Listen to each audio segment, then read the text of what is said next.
and a power that wants to do the exact same stuff. So I'm a bag of nerves until the end of the month. Oof. YouTube has started. We are live on YouTube. Awesome. So welcome out Awesome. there, folks, to our reading of Willow. This will be the first half of the script, and it is a draft script, so it won't be exactly the same as. And I gotta, and I was gonna. YouTube has started. Yep. We are live on I know. YouTube. I gotta find. I can tell. I Yeah, I was know. gonna say I've got an There's echo. my feedback. That's because I didn't shut it off quick enough. So we'll hear an echo for a little bit here. Sorry about that. Oh, that's All fine. good. That's my fault. Okay. No autopsy, no foul. All right. So we'll get started here with some introductions and then we'll jump into our script. And so for introductions, if you can go ahead and I'll call you out in player order here, but if you can give your name and your pronouns and where you are located and how people can find you on social media if they were so inclined, and if you were so inclined to give that information, and also what characters you are playing today. So we'll go ahead and start with Vicky and then Haley. Hello, I'm Vicky Dykes. I'm in a small town, Penhold in Alberta, Canada. My pronouns are she, her. And today I'm reading quite a few different characters. I get to be Willow for a little while, Matt Mardigan. I'm doing actions and descriptions at the beginning and in the middle. And the smaller roles are Guard, Von Car, Mims, Nigger Mims, and Crowd, other villagers, several villagers. I will speak many voices at once. And let it be known forevermore, I am the other woman. You can find me on social media. I'm on Facebook under the name Vicky Dykes, and I'm also on Instagram. I'm Yoga Grandma 10, and that does mean what it says. I have 10 grandchildren. Cool. Thanks. All right, go to Haley and then Padmini. That's a big Christmas. Good thing you live in the province with low taxes. Hello, my name is Haley Bayermeister. I live in Houston, Texas. I go by she, her pronouns. I am playing today Willow a bit. I will be also reading for Mother in the beginning and his son Rannon and his friend Migosh, which I love that character so much. And yeah, crowd, villagers, and some patrons, and also my favorite Mad Mardigan at some point. I'm excited. I love that character. Probably actually my favorite character. Yeah, you can find me at Hasty 24/7 at on Instagram, and then if you want to find me on Facebook, it's the way that I spell my name in the corner, Elizabeth. Yeah. Awesome. Padmini, are you there? All right, well, we'll come back to her. Okay, hi. Yeah, sorry, I was just getting ready. So I'm Padmini, and I'm really so happy to play two sides of the coin in the evil queen Bavmorda and the fairy queen Churlingrea, especially since I wrote my dissertation on Sir Edmund Spenser's The Fairy Queen. And other than that, I am playing High Aldwin the Village Seer, Scorcha, the Pict, and I think that's it. Thank you, and you can find me on Facebook as Padmini Sukumaran and on Instagram under Biblioglam Drama. Awesome. All right, let's go down to Simon and then Aubrey. Oh, okay. I'm Simon Squire, he, him. I live in Halifax, Nova Scotia. Vicky's got the cheap province. I've got the one with the most taxes.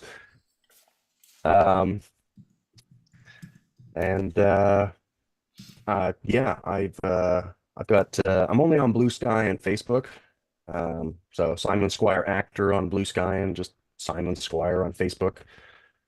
And I am playing Druid, Death Dog, Willow 2, Willow 3, Actions and Descriptions, Rule, Troll King, and Actions and Descriptions 6. Awesome. Aubrey.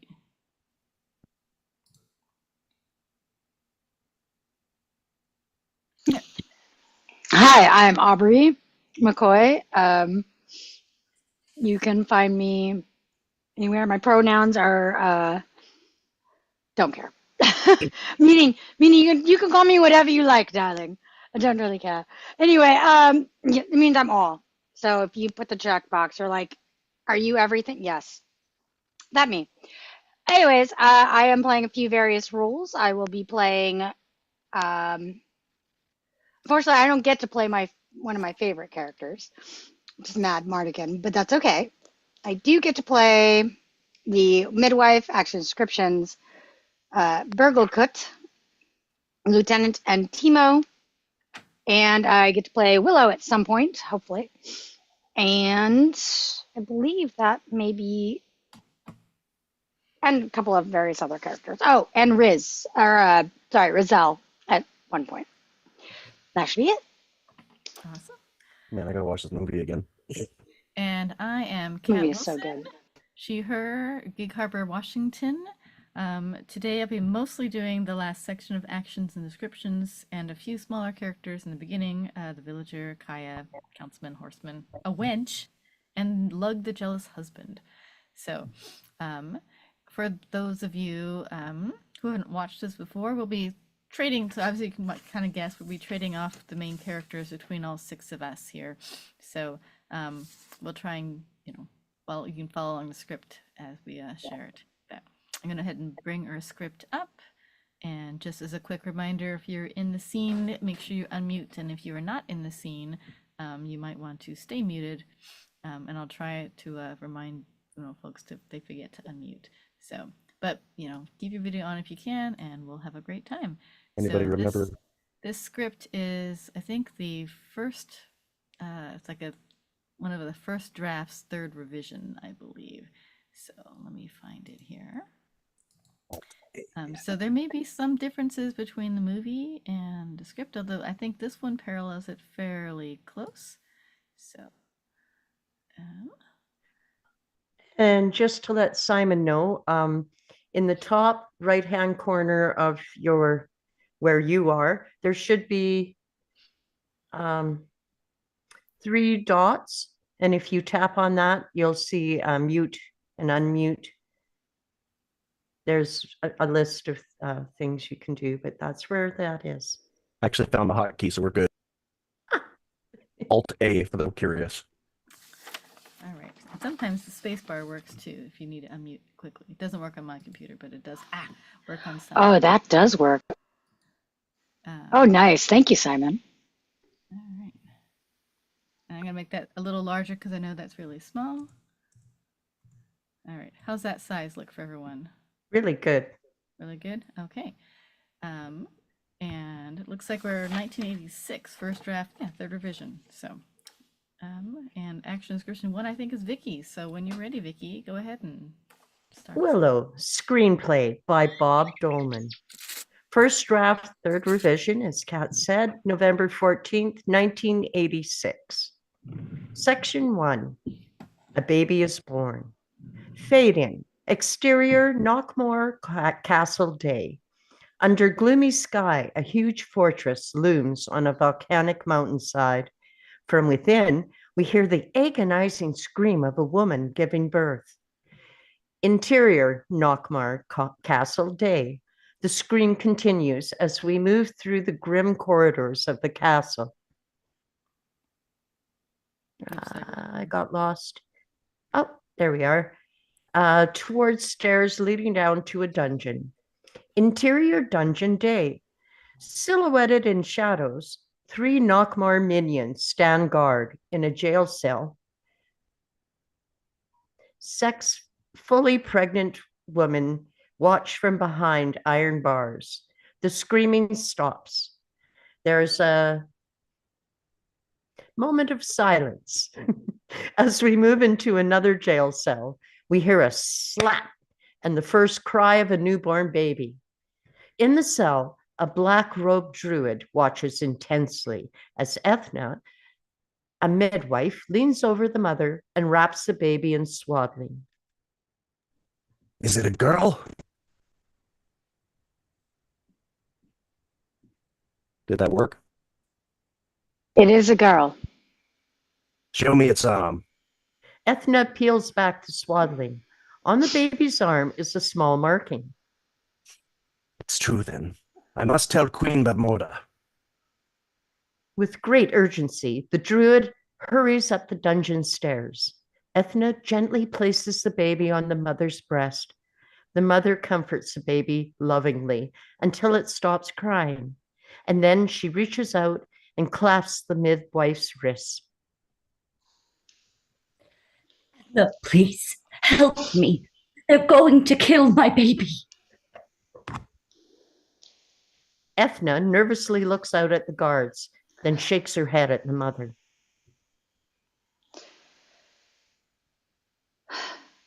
They'll kill you. Please, save my baby. Ethna hesitates and then decides. She quickly wraps together some rags and gives them to the mother. Pretend this is the child. Thank you, Ethna. Thank you. The mother kisses her baby and hands it to Ethna, who hides the baby inside the basket of rags. Ethna carries the basket past the guards and up the stairs. The mother lies back and sighs with relief. And then she hears clinking boot steps, and her eyes widen with fear.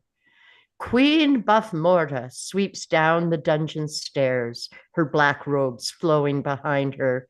The druid hurries alongside. We will start the ritual at dusk. You're certain this is the one? It bears the markings. I must see for myself, just as the omen foretold. The guards fearfully move aside as Bavmorda enters the cell. So, you were the one.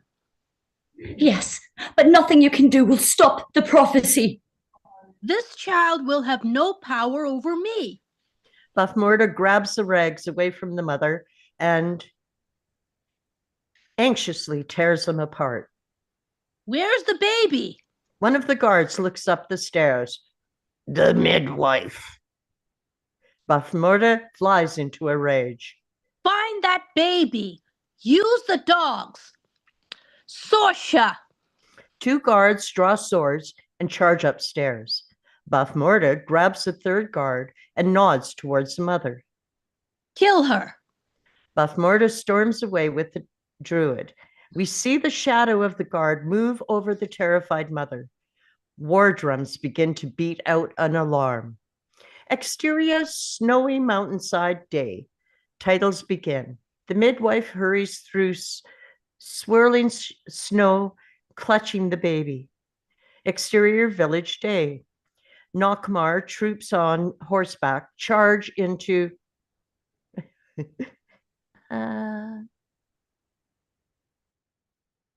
I'm lost. Oh, here we are. Charge into a desolate village, driving ferocious death dogs into huts, violently searching for the baby. The oppressed poor villagers are yanked into the street. Some of them are beaten. One is killed. The midwife hides behind a hut, still holding the baby, then runs away from the village. Exterior, grassland day. Ethna treks across an open grass field. Exterior, woods, night. She huddles by a fire, exhausted and hungry, her clothes filthy and torn, and she rocks the crying baby. She hears dogs howling in the distance. She clutches the baby, kicks out the fire, and runs. Exterior, ocean cliffside day. She scrambles over rocks on a windswept coastline. Exterior, forest dawn. Ethna runs desperately for her life, chasing her own two vicious dogs, death dogs. She scrambles across a shallow river. She claws at rock and tears away sticks and driftwood matted together with weeds. Into this, she places the baby and sets it afloat downstream. Dark. The dogs lunge from the woods and splash across the river. The midwife claws her way up a steep bank, luring the dogs. As they attack her, No! I don't have the baby! I don't have the baby! No! she grabs a stick and tries to defend herself, thrashing at the snarling dogs. And from the baby's view, as it floats down the river, we see the dogs kill the midwife beyond the distant trees. Exterior downriver day montage. The little raft of sticks swirls precariously in the current. It glances off jutting rocks, tumbles over rapids, and scrapes under overhanging trees. Exterior riverbank day. At last, the raft catches in some weeds, almost dumping the baby. Title sequence ends, section 2.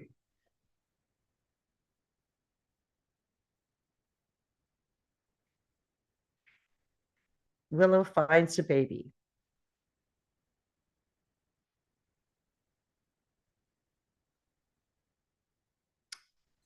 Aubrey, that's you. You've got action descriptions too.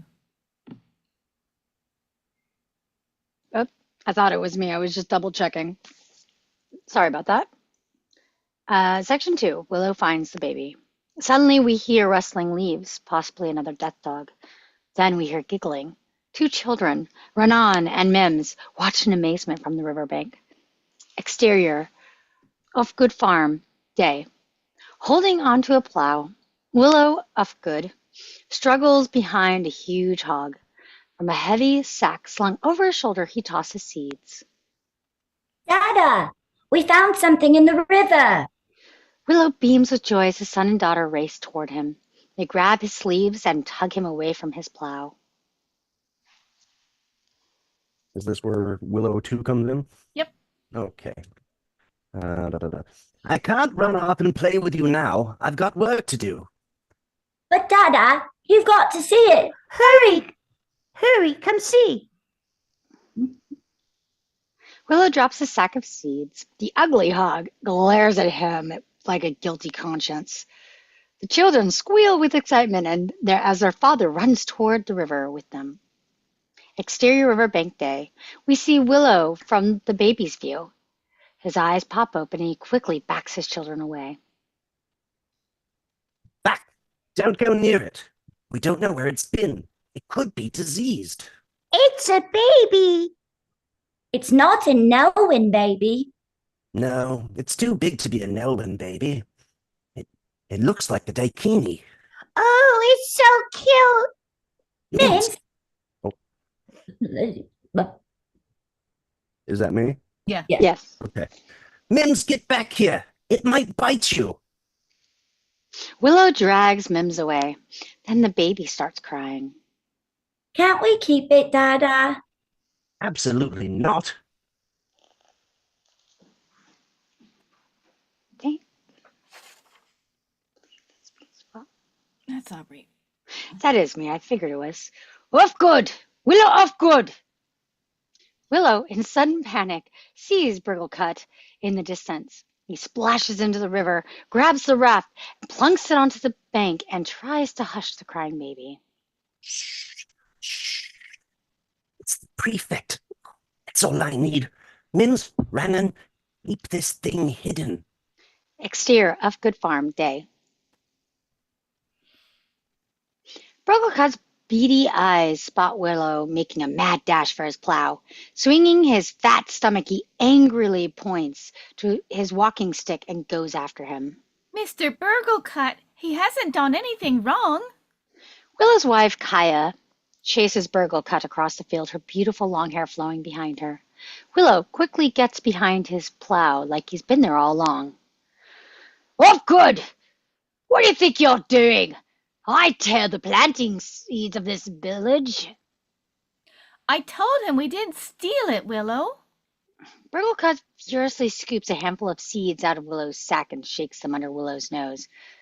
You haven't paid your debts. Where did you get these seeds? With pride, Willow puts his arm around his wife. In the forest. My family's been gathering them since last fall. There's no law against that, burgle cut. Suddenly, the children laugh in the distance. Willow, you left the children alone by the river? In alarm, she runs off before Willow can stop her. Burlcut sweeps the horizon with his walking stick. Too late, Ufgood. You'll never get your planting done before the rains start. You're gonna lose the land. He raises the seeds high above his head, then smashes them down at Willow's boots. He waddles away towards two of the men who wait by the road. Then, Kaya shrieks from the river. Burlcut stops in his tracks and shakes his head as if to say the whole family's crazy. Ugh. Off he trudges. Willow watches and waits, then runs as fast as he can to the river. Exterior, river day. Kaya cradles the baby in her arms. Willow runs up with the patriarchal authority, puts his fists on his hip. Absolutely, under no condition is anyone in this family going to fall in love with that baby. They all fall in love as he speaks. The children follow Kaya up to the bank, walking right past Willow. Kaya, we can't keep that baby. Mims, Run. Hey, I will not be ignored. Ignored. Willow huffs, then follows them after his unplowed field. Follows them across his unplowed field. Sorry. Interior of Good House Day. Willow nervously paces as Kaya pours water in a wood tub, and the children entertain the naked baby with sticks and brightly colored clothes apparatus for a magic trick. Oh, this is bad. If we're caught with that little Daikini, it will be the end of us. Careful, Randon, I need that for the festival. Oh, Kaya, what are we going to do? We are going to give this baby a bath. The baby squeals with joy as Kaya lifts her into the bath. Burglecut's right. There's not enough time to finish plowing. We'll lose everything, and I'll end up working in the mines. He shudders at the thought. Willow, do you think we should take her to the village council? No. They'll think it's a bad omen. There'll be a flood or a drought or a plague, and everybody will blame me for it. Look! What's that? Willow leans forward. On the baby's shoulder is a small branded scar in a circular design. It only adds to Willow's fears. I don't know. This is trouble. I'll talk to High Aldwin about it tomorrow at the festival. The baby kicks and splashes and giggles in the bath. Exterior Nilwen Village Day. The Rakshas band plays as Nilwen's dance and celebrate amid brochs and wheelhouses garlanded with flowers. A crowd cheers wildly as miners battle farmers in a tug of war, finally yanking the farmers face first into a puddle of mud. On a stage, a harlequin dances delightfully, while on a raised platform, the 5 members of the village council sit and observe, mildly amused. The head councilman is Burglecut. Then we see Willow on another stage. He flourishes his colorful sticks and cloths. In the audience, we notice his friend, Migosh, who wears a miner's apron, rooting Willow on. And now, for our amazing bit of magic, I will make an entire pig completely disappear. Migosh applauds as Mims and Runnin trot out, lugging a tiny baby pig in a crate. As Willow takes the pig out, it bites his hand and gets away. Willow tackles and squashes it. The crowd laughs and half of them leave, and Migosh covers his face. Mims and Runnin rapidly wave a bright blanket. Willow cleverly whips the pig under his legs and behind his back, and suddenly it's gone. Impressed, the crowd gasps. Then the pig squeals and dashes through Willow's legs and leaps off the stage. Boo! Yes. Ew. Burkut and the crowd shake their heads as Willow is embarrassed, picks up his things. Migosh trots up with the pig under his arm. Me gosh, I'm in trouble. Hey, it wasn't that bad. You need a better pig, that's all.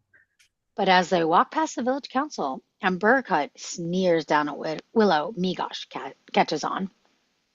Now Burglecut's got you in the squeeze. Soon you'll be down in the mines like me. Ugh, mining. I hate closed-in spaces. That's the last thing I'd ever do. I gotta get my crop planted. You know I'll help you as much as I can, Willow. The village council members stand up respectfully as the wise old High Alduin hobbles through the adoring crowd. Mims and Renan rush up to Willow with several other children who are eating candy. Dada, can we get treacle candy? Can we? Can we please? Me gosh, can you watch the children? I've got to talk to High Alduin. The High Alduin? Why? But Willow has already wandered into the crowd, leaving Migosh with a dozen sugar-charged children and a pig.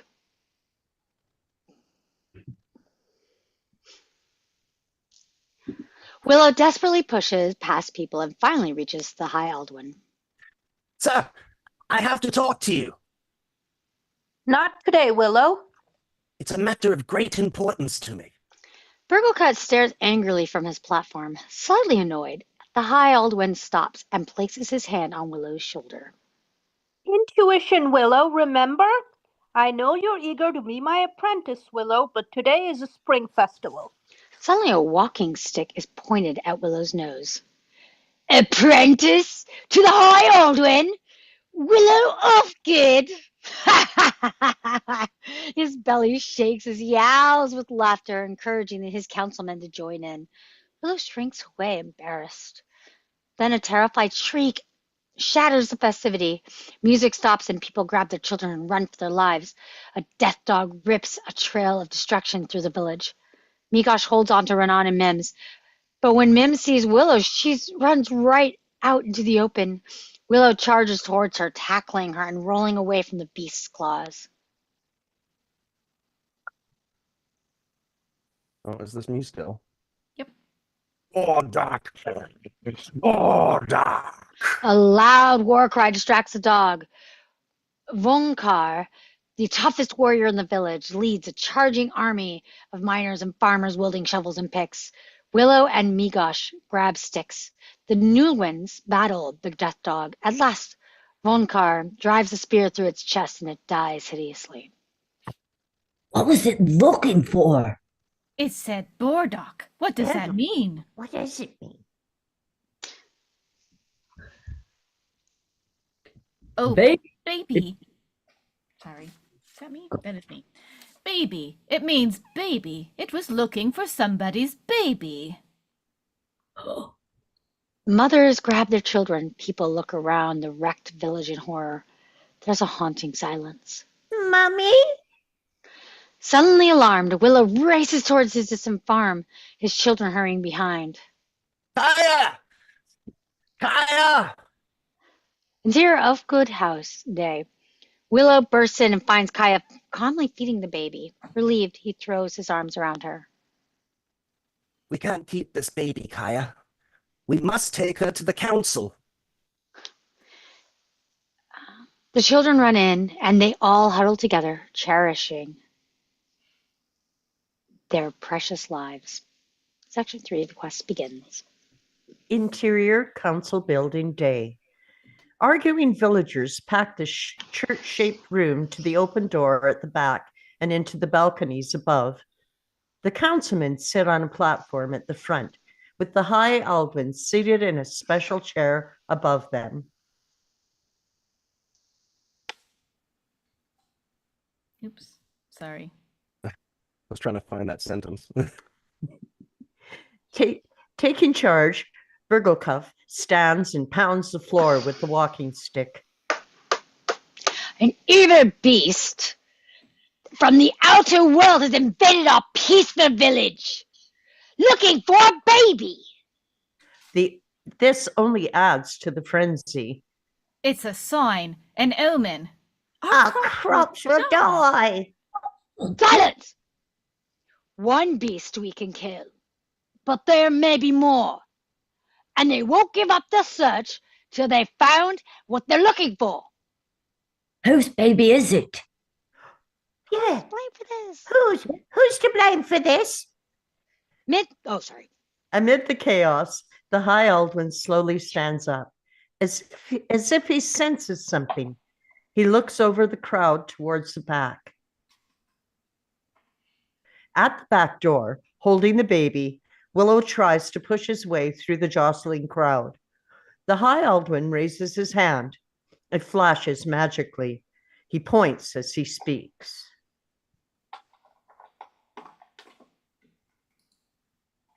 Padmini? Yeah, I was just getting. Willow, if good, come before me.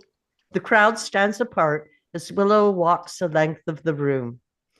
Kia and the children follow partway and then stand aside next to Migosh.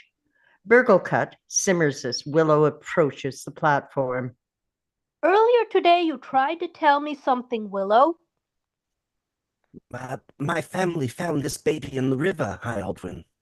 The crowd stirs, but the High Aldwin silences them with a simple gesture. He gazes down at the baby mysteriously. A Dankini child. Of some importance, I feel. That's what the beasts want! Give it back! The crowd rumbles. Many agree. But they'll kill her. We can't let this baby die. What do we care? Burglecut whips up the shouting crowd. The High Aldwin raises his hands, feeling the air above him, almost in a trance. Importance, yes. This child is special. What should we do? Instantly, the High Aldwin drops his arms and opens his eyes. This child must be taken beyond the boundaries of our village, all the way to the Dakini crossroads. The room goes silent. Who will do that? Vonkar! Yes, Vonkar! Yes! Vonkar! Vonkar, the warrior, elbows his way to the front and pounds his chest once with his fist. The outer world is dangerous and corrupt, Vonkar, and the baby is hunted by blood-hungry beasts. Are you willing to sacrifice your life? Brave Vonkar swallows and shifts his weight doubtfully. Oh, if I go, who'll defend you if other beasts attack? The crowd rumbles and shouts, and Vonkar mops his brow and scuffles away from the platform. He's right. It only seems fair for the man to take this baby to the crossroads. Be the very man who plucked it out of the river. All eyes turn to Willow. Kia gasps and Migosh holds her back. I can't do it. I haven't put my crop in. You caused this trouble. You found the baby. You get rid of it. I nominate Willow Offgood. The crowd cheers wildly. Woo! The High Aldwin steps forward to the edge of the platform. With a flourish, he waves his arms. I will consult the bones. Something rattles as he shakes his cupped hands. The crowd jumps away. The High Aldwin scatters small bones across the floor below him. He leans down and studies the bones. Willow looks at Kia, who is worried and afraid. The High Aldwin speaks softly to him. The bones tell me nothing, but I must make a decision. Is there love in your heart for this child? Willow hesitates. He looks at the baby. Yes. The High Aldwin bolts straight up, broadcasting. The bones have spoken, Willow. The security of this village depends on you. The people shout and cheer and applaud and begin to leave. Kia and Migosh and the children push their way toward Willow, who stands there staring at the baby. Interior of Good House night. Kia's hair hangs down her back in a long, tight braid, and near the fire, she packs supplies into a travel sack. On the other side of the fire, Willow diapers the baby. The house is quiet. Dada? Willow sets the baby down. He goes around an open wall and sits on his daughter's bed, straightening her blankets and toys. Watch out for brownies, Dada. I will, Mims. Good night. He smiles and kisses her, then crosses over to Ranan's bed. Dada, what's a daikini? Daikinis are giant people who live far, far away. Are you scared? Willow shrugs. Ranan sits up in bed. I could be your guard. I could carry your spear. What a great son you are, Ranan. I wish I could take you with me. Now, go to sleep. Ranan slides down under his blankets. Willow kisses him, looks at him a moment, and then quietly withdraws towards the fire. Exterior Sacred Hill, sunrise. The silhouette of a distant hill with druid stones on top. Carrying the baby, Willow climbs the hill with his family. He wears a papoose rig, supply pack, and a dagger. He hands the baby to Kia and then walks through the towering stones. The High Aldwin solemnly looks out at the distant forest. Now you know where you're going. Down there, through those trees, follow the river, you'll follow the crossroads, buy a big daikini structure. Willow, this is serious business. Don't waste any time. The outer world is no place for a... Sorry. Nalvin, give the baby to the first daikini you see. Then hurry home as fast as you can. If I'm not strong enough to be your apprentice, how can I do this? You're strong enough, but you're going to need courage, Willow. I don't want courage. I don't want to be a warrior. All I've ever wanted to do was magic. Real magic, like you. Real magic, Willow, is simply the art of controlling the reality of others. You lack faith in yourself. You must learn to trust your intuition. The High Aldwin picks up a rock. With intense concentration, he squeezes it in his outstretched hand and then throws it in the air. It changes into a bird and flies away. Go in the direction the bird is flying. Oh, if I could do that, I'd turn Burglecut into a toad. Waste magic on revenge? You have much to learn, Willow. The High Aldwin touches Willow's shoulder and turns away. The children are playing tag among the stones. Willow hugs him. Kia places the baby in the papoose. Willow, we've never been apart. I miss you already. Take this. It'll bring you luck.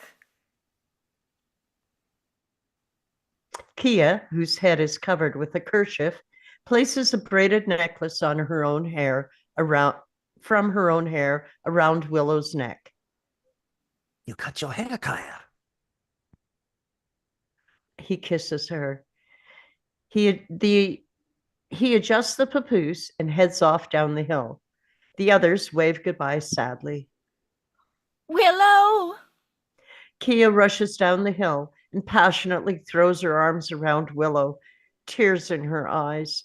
At last, they break apart, and Willow begins the journey. Exterior woods day montage. Willow hikes through strange and wondrous terrain, amazed and frightened. Animals rustle in the brush, and he stumbles into a thistle patch, jumping out, picking burrs off his legs. He hides from a fierce bear. The bear sees him and runs away. Willow hurries along, shifting the papoose, getting used to the baby's weight. Exterior road evening. The baby is fussing hungrily. Willow impetuously digs a bladder of goat's milk from his sack and struggles to feed her. Then he hears something. Sensing danger, he clutches the baby and runs down a nearby riverbank. He hides under a bridge. Nockmar's soldiers on horseback thunder towards the bridge, led by the knight Sorsha, whose face is hidden under a black helmet and visor. In the other direction, Willow sees a lieutenant and 2 death dogs. They all meet on the bridge. The hideous soldiers are part human, part beast. We patrolled the hills. This is where they killed the nursemaid. Padmini?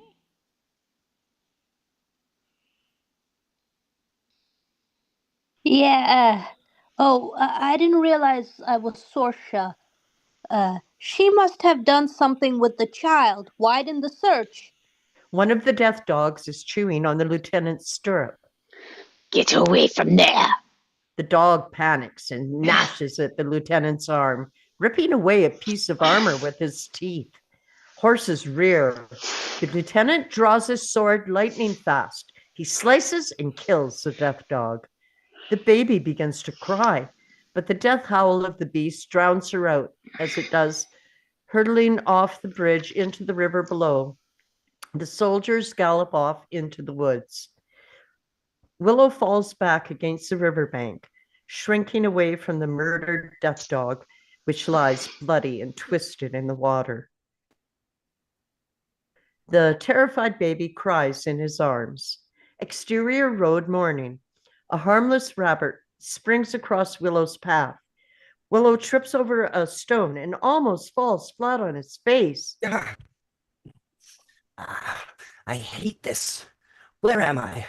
I should stick you in a tree and go back home. I'm sorry. I didn't mean that. He hurries along the road, looking over his shoulder.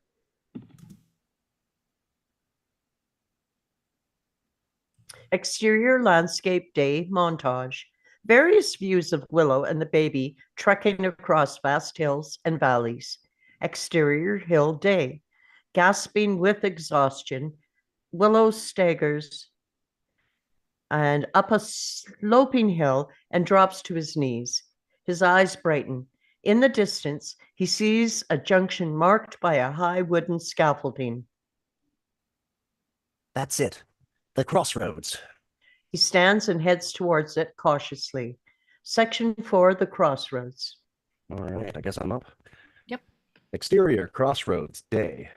The place is disgusting, littered with junk, buzzing with flies, plagued with rodents. Willow creeps towards the scaffolding, covering his face against the stench. From it hang 2 cages. In one is a heap of filthy rags. In the other, a half-clothed skeleton with 1 bony arm dangling out. Willow unpacks the papoose and looks up at the deserted road. He shivers with the cold. I hate this. Exterior crossroads day later. Willow waits uneasily, brushing flies off his face. The baby fusses and squirms. He peeks inside her diaper. I hate this. He looks up anxiously, up and down the road. The baby's crying gets worse. He begins to change her. Exterior crossroads, sunset. Willow finishes building a fire, lighting it with flint and blowing it into a flame. The baby lies quietly nearby in a kind of a horde crib made of papoose and twigs. Nightfall teems with spooky noises, crickets, frogs, bats, owls, and howling wolves. Then a terrible moan frightens him. I really hate this.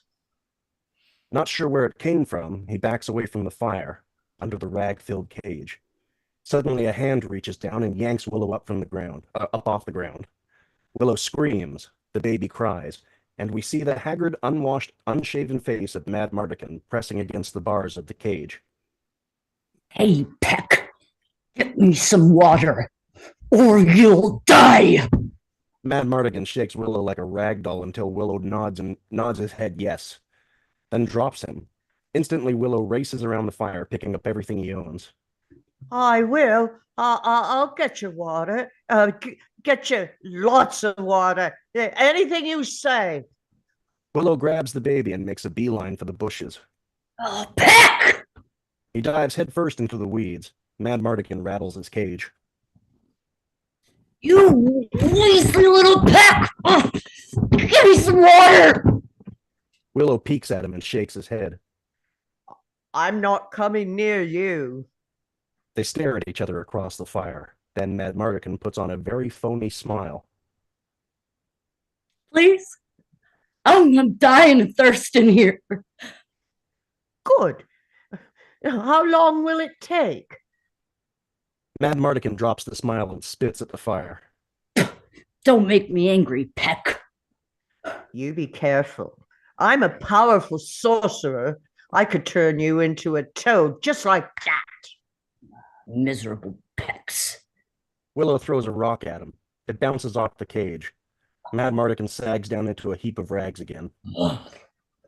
Exterior, crossroads, night. The wind howls through the distant trees as darkness falls.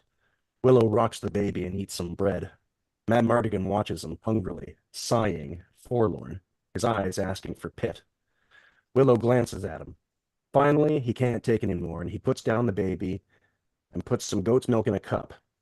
He reaches up on tiptoes and offers the milk to Mad Mardigan. That's more like it. Mad Mardigan snatches the cup and guzzles the milk, retching horribly at the taste. Tosses the cup back. Do any other dakinis ever come by here? Why? I have to give this baby to somebody. Mad Mardigan grabs the bars and raises himself up. I'm somebody. Let me out, and I'll take care of your baby. He makes little kissing noises to the baby, trying to be sweet. However, his teeth are filthy. No, somebody put you in there for a reason. I'll wait for somebody else. Willow retreats to the fire. Mad Mardigan whacks the cage with the back of his hand. Exterior, crossroads, night, later. By the blazing fire, Willow feeds the baby. We hear hoofbeats. Hey, somebody's coming. Heck, quick, douse the fire. Excited, Willow tosses more wood on the fire, picks up the baby, and waits. No, you fool! Put it out, I say! Out! Torches appear up the road. A horse-drawn wagon clatters full speed towards the fire. We hear loud, drunken voices, far from friendly. Willow quickly dives into the bushes. 4 boorish Picts with tattooed faces and arms halt at the crossroads, yelling and waving their torches. Mad Mardigan is hidden under his rags. For fun, the Picts set fire to the skeleton cage, then head for the other. No! He rises up in the torchlight. The Picts taunt him. Fire. They jab their torches at Mad Mardigan. No, help! Stop! Where are they? Where did they go? Mad Mardigan points way up the road. The Picts ride away. As they go, they swing his cage and set fire to the floor of it. Mad Mardigan frantically the flames. A lot of spelling errors. Yep. His sleeves ignite. Willow scrambles out the bushes and scoops up handfuls of dirt, which he chucks at Mad Mardigan. Thanks for your help, Peck. Are you okay? As if you care.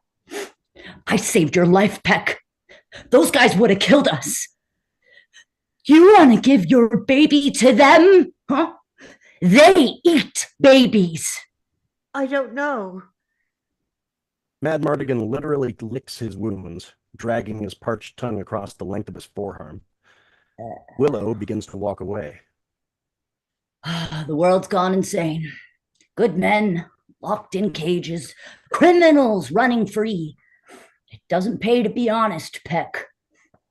Willow stops and turns around. Don't call me a Peck. My name is Willow.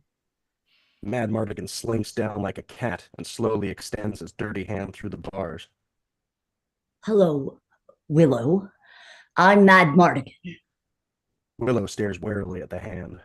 Mad Mardigan smiles. Willow quickly shakes his hand and jumps away. Mad Mardigan laughs in a harmless, friendly way. You a woodcutter? Farmer. Farmer! I knew it! You're a victim, Willow. Yep, you and me. Victims of a rotten, corrupt, corrupt, rotten world.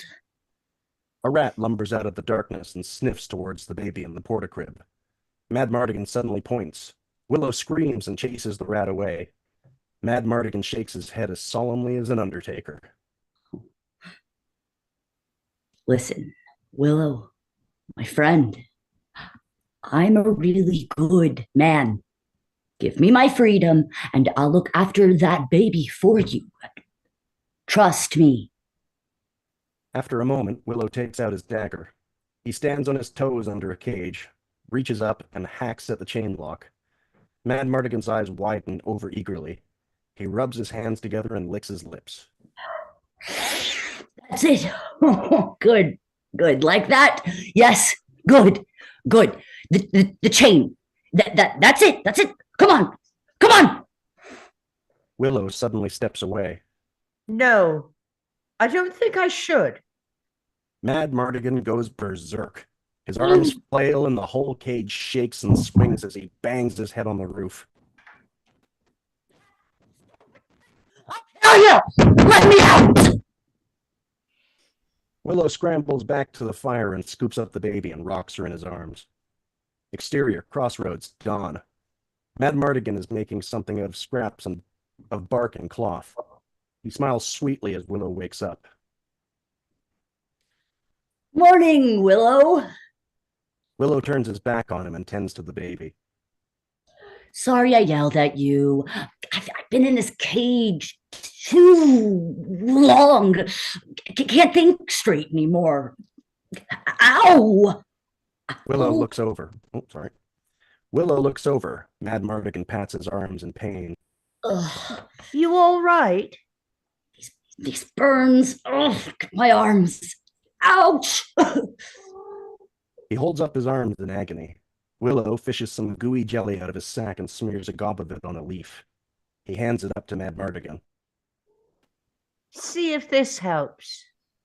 Mad Mardigan wipes the goo all over his arms. Better. Here, I made something for the baby. He holds out a rattle and shakes it. Willow accepts it. What's inside? Mad Mardigan sticks his finger in his mouth and pries it open as wide as possible. A tooth. I'm starving. I got no use for it. Noise in the distance. Up the road, Willow sees a messenger charging on horseback. He gallops right past, whipping his horse, almost knocking Willow off the road. Then another messenger follows with the same urgency. Willow grabs the baby and steps out to stop him. Stop! Wait! The messenger screams at Willow, who jumps aside as he thunders by. The two horsemen disappear up the road. Sounds like a battle. Are you a warrior? With the greatest swordsman that ever lived. Mad Mardigan slices the air with an imaginary sword. Willow shakes his head and goes back to the baby. Exterior, crossroads, day. We see the empty road. Willow's head pops into frame. He grabs the baby. What's that? I hear something. You hear trouble. What is it? The horizon rumbles. Mad Mardigan cups his ear cynically. 100 horses, 5 or 6 wagons, and about 6,000 fools.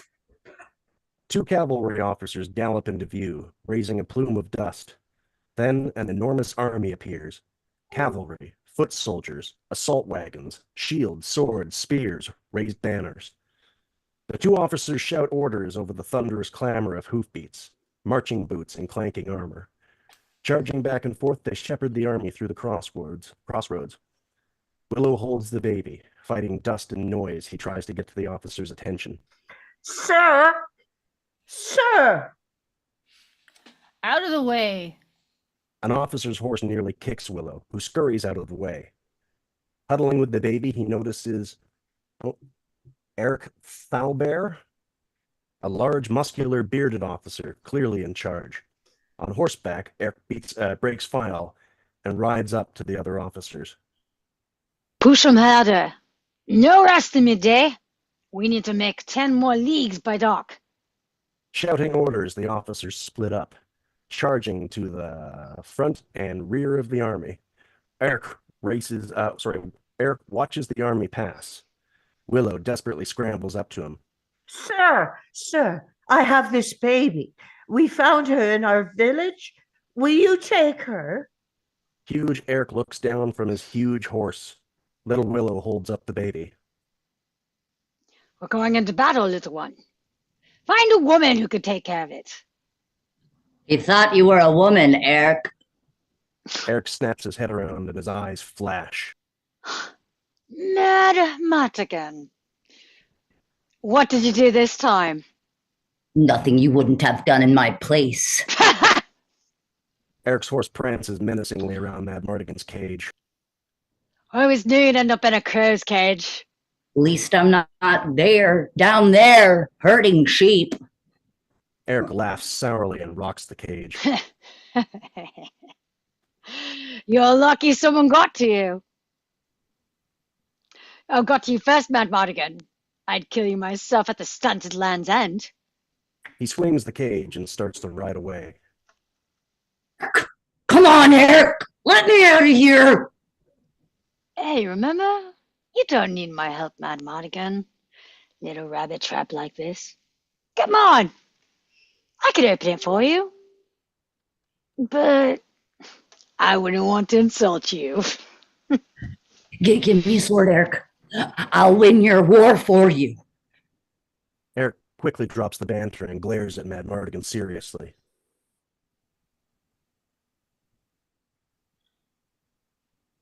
Think you're muted. Yeah, you're nothing but trouble, Mad Mardigan. And I got plenty of that. Stay in your coffin and rot. Eric spurs his horse and smashes the cage as he charges off. I'll be around long after you're dead, Eric! You slime! When I get out of here, I'll cut your head off and stick it on a pig pole! Friend of yours? Mad Mardigan snarls down at Willow as the army continues to march by. But then he quickly gets cute again. Hello, little baby. Exterior, crossroads, day, later. A ghostly wind haunts the barren crossroads. The road is packed with hoof prints and wagon tracks. Willow shakes his head at the ashes of his dead fire. What you thinking about, Willow? Oh, I hate this. Mad Mardigan squeezes his face between the bars of his cage. Nobody's gonna take your baby. Know why? Nobody cares. Except me. You want to go back to your farm. You want to go back to your family. I could take care of that baby. I'll look after her as if she were my own. You don't know anything about babies.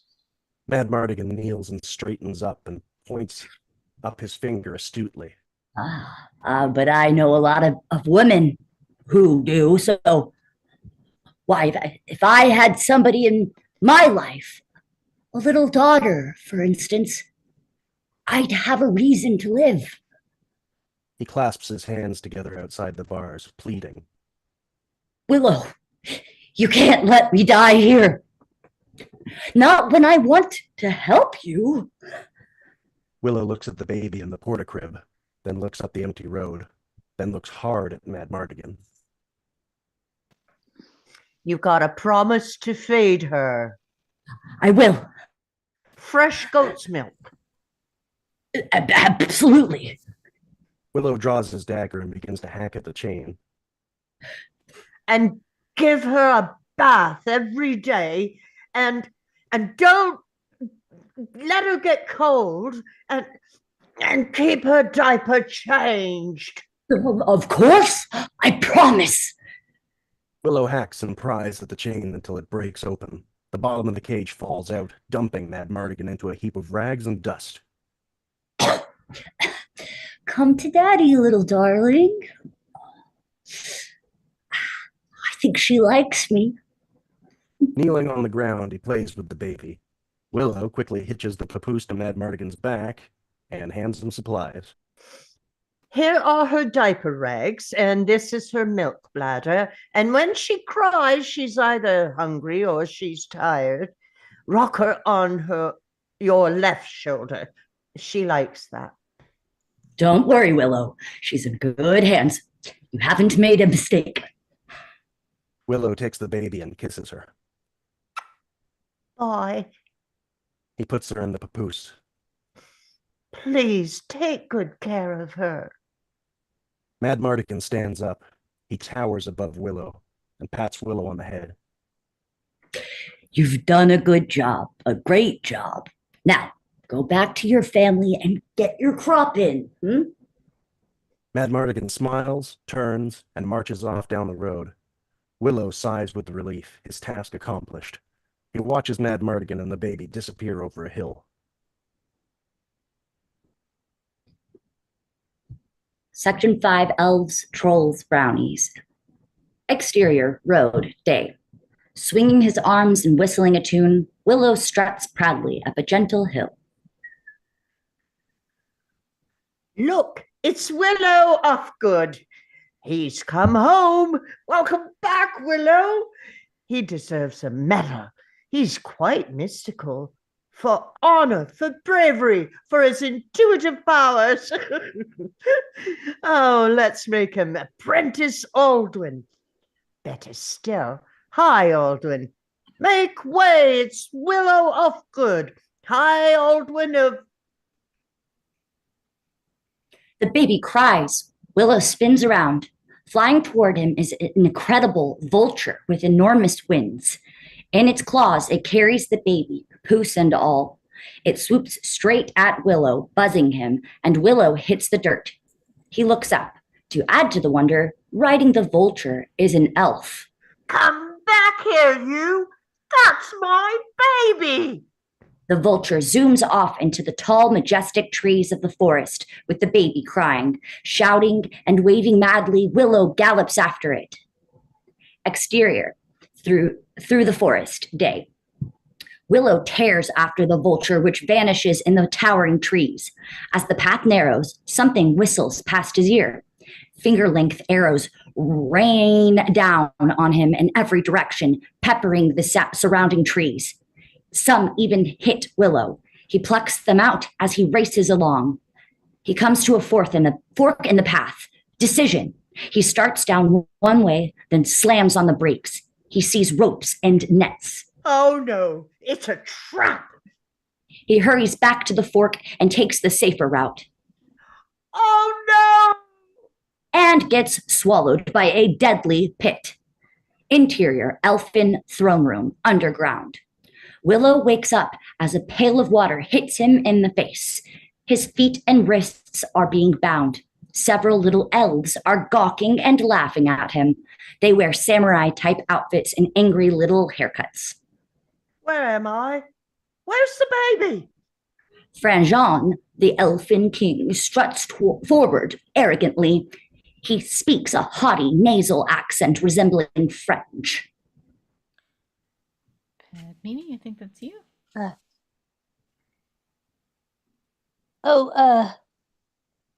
As Frangine? Mm-hmm. I didn't know I took it. I thought it was Simon. I wasn't sure. Wasn't it? No, No, sorry. I'm Rule. Oh, I see. I am Frangine, king of the world. Willow struggles against the ropes that bind him. That's my baby. My responsibility. Outraged, Franjean smacks Willow's nose with the back of his hand. I don't care. We paid for her. Go back to sleep, monsieur. As he leaves, Franjean nods to an intense-looking archer elf, heavily armed with arrows and a spear. The archer dips his spear in a bowl of purple liquid. He pricks Willow's arm. Yo! Mardigan, I never should have trusted you. Fade to black. Interior, elfin Throne room, dawn. Willow's eyes open. A wild little face is looking at him. A wild little person is standing on his chest. Tongue. Too groggy to argue, Willow sticks out his tongue. Timo. The brownie crushes a brittle leaf and tosses the dust into Willow's mouth. Smacking his lips, Willow comes around. He sees down between his legs another brownie named Rule cutting the ropes. Who are you? Quiet, you fool. We are emissaries of Her Majesty Queen Chandrea of the land of Kusham. Queen Chandrea? She requested, she requests your presence of yourself and the young princess. Who? You're the guardian, aren't you? Quit yakking, Timo. We got to get out of here. Oh, right, of course. Willow rolls onto his knees, stands up, and bumps his head on the ceiling. The fuzzy-headed brownies creak open the door and beckon Willow to follow. He squeezes through. Interior elfin hallway underground. Like a rabbit warren, compartments branch off the main tunnel. Willow scrunches along behind the tiptoeing brownies. They hear the baby crying. They peek through the door. Inside a cluttered room, they see the baby crying miserably. Her tears are being carried to a high level in tiny buckets on a mechanized wheel operated by 4 elves. Elves. They're always tormenting the babies. They make them cry and take their tears. Somebody has to do it. Why? How else they going to make dewdrops? The baby shrieks. Oh, I'm getting her out of there. No, you let us handle this. Come along, Rule. Timo ridiculously punches Willow away from the door. With a macho swagger, he adjusts his dagger belt and will open the door. Interior, elfin tear factory. They enter like gunslingers in a saloon. The four elves, who are twice their size, turn and face them. Timo draws his small dagger with confidence. He smiles at Rule. What's this? Right between the eyes. It never misses. Artfully, Timo poises the dagger above his head. With all his might, he throws. His dagger flip-flops through the air and lands at the elf's feet. Plink, plunk. Oops, was that right? That wasn't right. Suddenly, the entire wall implodes. The elves scream and panic as Willow comes crashing in like King Kong. He grabs the crying baby and tucks her under his arm. Exterior, elf hole day. The brownies scamper out of a hole in the ground where the elves keep their vultures corralled. Yeah, good. They untie the vulture and send them flapping away. Come on, you. Then flapping away in the forest as Willow wiggles out of the elf hole with the baby. They run for their lives. Exterior, forest, chase, day. Rule and Timo tear along at incredible speed, Willow barely keeping up with them. Little elf arrows shower the forest as the angry elves chase after them, whooping and screaming. Exterior, deep gorge, day. They skid up to a perilously deep drop into oblivion. The elves are shrieking toward them. The only chance of escape is a huge fallen tree spanning the gorge.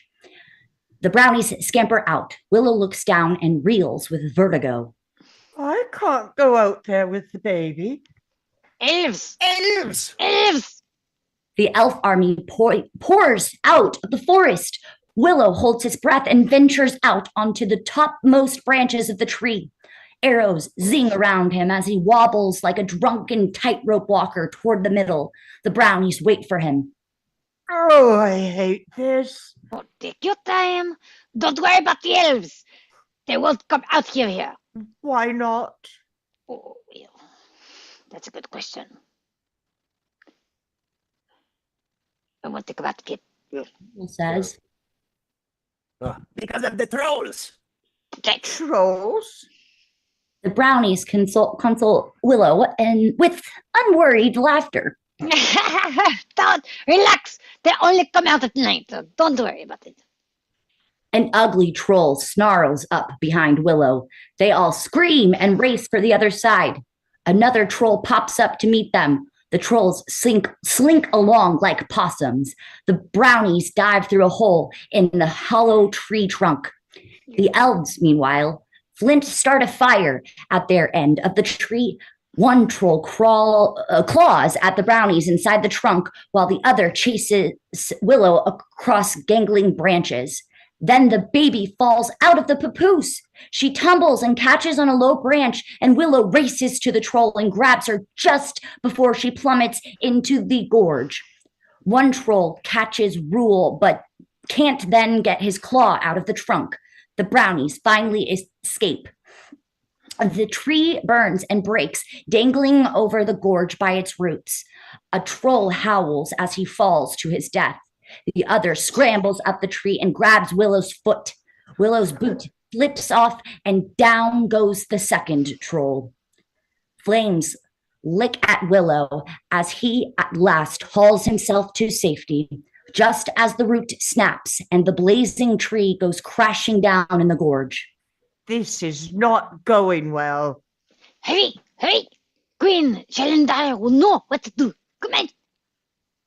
Willow bundles the baby and follows the brownies into the forest, hobbling slightly on his bootless foot.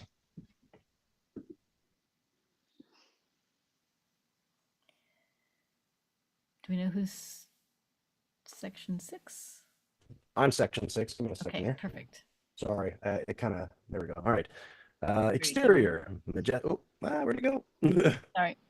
Exterior, majestic forest, sunset. Fading sunlight bleeds through awesomely beautiful trees as Willow and the brownies trek into the magical fairy kingdom. Elora Danan falls into a peaceful sleep. Exterior, fairy kingdom, night. Willow comes to a halt. His mouth drops open. The forest is a luminous Milky Way of dancing, flying fairies, like fireflies. Jesus, dog. Sorry, my dog's thumping around. The brownies tug at his pant legs and whisper, Come on. This is a privilege. Nobody ever gets to go before Her Majesty.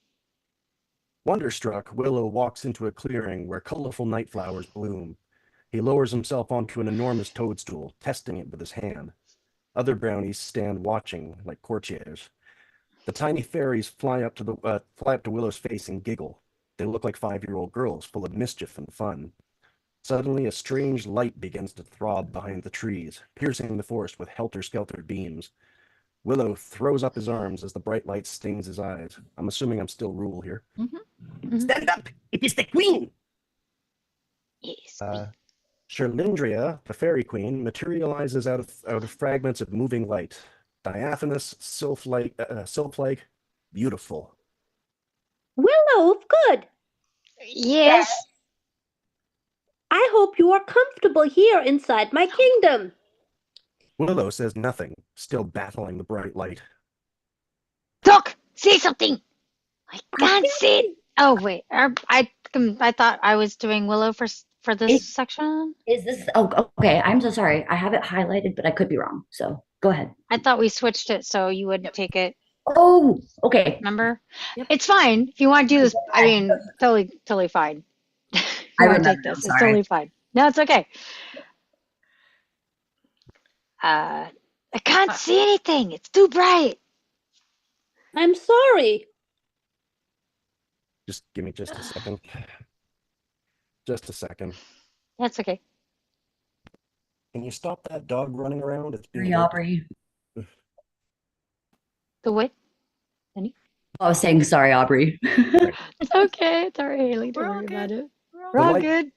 Okay, so where are we now? The light Charlene said I'm diminishes. sorry? Okay. The light diminishes, enabling Willow to see the queen. She's a beautiful vision with flowing hair and luminous eyes. Her magical presence both stuns and impresses Willow. She turns to the brownies. Broke heart of Nightingale for our honored guest. All the courtier brownies snap to attention and go into action, bustling about, going to work, some even tripping over one another. They bring Willow a drink in a delicate cup-shaped leaf, and he takes a sip. 1 sec. Son of a bitch. Sorry. There we go. And he takes a sip. The queen dissolves and reappears near Willow. She leans down and opens the baby's swaddling and looks at the mark on the baby's arm. It is Elora Denani. The prophecy has come true. The tiny fairies and the brownies stop work and sigh with respect and amazement. Trillandrea seems to levitate the baby out of Willow's arms, floating her magically onto a special cradle of stram and sticks. The brownies and fairies crowd around with great reverence. You mean, you know who this baby belongs to? She belongs to all of us. She is the future queen and ruler of all kingdoms on earth. Willow starts to get up. What a relief. Now I can go home. The queen fragments and reappears right in front of Willow. No, Willow, your journey has just begun. It has been foretold that the child shall bring about the downfall of Queen Bavmorda, whose evil powers have darkened our world. Upon you depends the princess's life. Me? The fairy queen flashes and vanishes. Willow lowers himself back down again. She reappears behind him. You are the guardian, Willow. You must take her to Tir Asleen. What is Tir Asleen? Willow can't keep track of her. She keeps changing her shape. The brownies and fairies snicker at Willow's confusion. It is a distant castle where a great king and queen will look after Elora Danan and keep her safe until she is old enough to rule. She's gone again. Willow looks everywhere, frustrated by these riddles and mysteries. Where's Tir Asleen? How far is it? She reappears again. The way has been lost in time, but there is one person, a druid sorceress, who might guide you there. She was exiled by Queen Bavmorda many years ago. Her name is Fin Raziel. You need a warrior for this job. I'm nobody. You are very important, Willow. No, I'm not. Have you really looked at me? From down at... I'm short. Even for an Elwyn.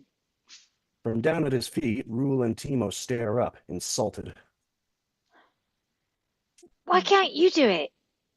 You have magical powers. My presence cannot extend beyond the forest, but I can give you these. Trillandrea drops 3 small objects in Willow's hand. They will protect you. Use them wisely. Willow looks at them for quite a while. They look like acorns. Anything you hurl them at will turn into stone. Willow looks closely at the acorns, then up at the queen. They're magic? Are you serious? The forest light grows brighter. The queen looms over Willow, and he again has to shield himself from the brightness. Ugh. I am very serious, Willow. There is no time to lose. Now she intensifies her light so that Willow backs away, completely covering his face. Ugh. But I've got family to think about. Oh, they need me. The queen swirls around like a solar wind, blowing the forest trees, scaring even the brownies. And then all of a sudden, silence. A total darkness. All we see in dim moonlight is Willow's face peeking out from between his fingers.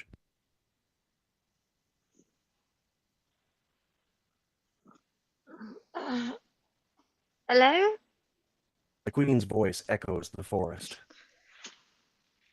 Bavmorda's powers are growing like an evil plague. Soon she will control the lives of your children, your wife, your village, everyone. Very gradually and beautifully, the fiery fairies begin to flicker, restoring light to the forest. More light gently brightens. bathing the woods, and the Fairy Queen reappears. She is holding Alora Danan in her arms. The brownies creep out from behind the trees. All eyes are upon Willow. The choice is yours. Willow takes the baby and looks at her for a moment. He struggles with his conscience. The fairies and brownies wait in anticipation.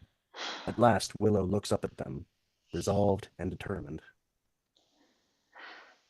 I'll do it. I will. I'll do it. The fairy kingdom sends up a great cheer and applause. Fairies giggle playfully around Willow's face, and brownies hug his ankles. But I only have one shoe. Section 7. Battles in Taverns and Chases. Exterior, wooded hill day. We see Willow's feet as he walks along. He has himself a brand new shoe. Spirits high, he treks in the sunshine, papoose strapped to his back. Timo rides in his pocket, while Rule straddles the papoose, tickling the giggling baby. Wait till I tell my children. Stuff like this never happens in my village. He digs a magical acorn out of his pocket and tosses it high in the air. The brownies gasp, "Hey, be careful there!" How do these work, I wonder? I got to save one to show the high Aldwin. Look, they're below! Rule points to the trees. Willow hurries down the hill to the tree line. In the valley below, 200 Nockmar soldiers and cavalrymen battle 100 ragtag rebel troops. From this sage position high on the hillside, Willow watches in disgust. Weapons clash and men fall to their deaths. Dakinis. Rule points to the... They hear the clank behind them. Willow slowly turns around. There is movement in the trees. The hillside woods are full of Nockmar horsemen. It's moving right up next to him. In the valley, the outpowered rebels are being forced up the hill towards them. Willow is suddenly standing under several large horses and black-armored minions. He is frozen in fear. Hi-ya! Swords flash and the horsemen charge. The brownies jump and run for their lives.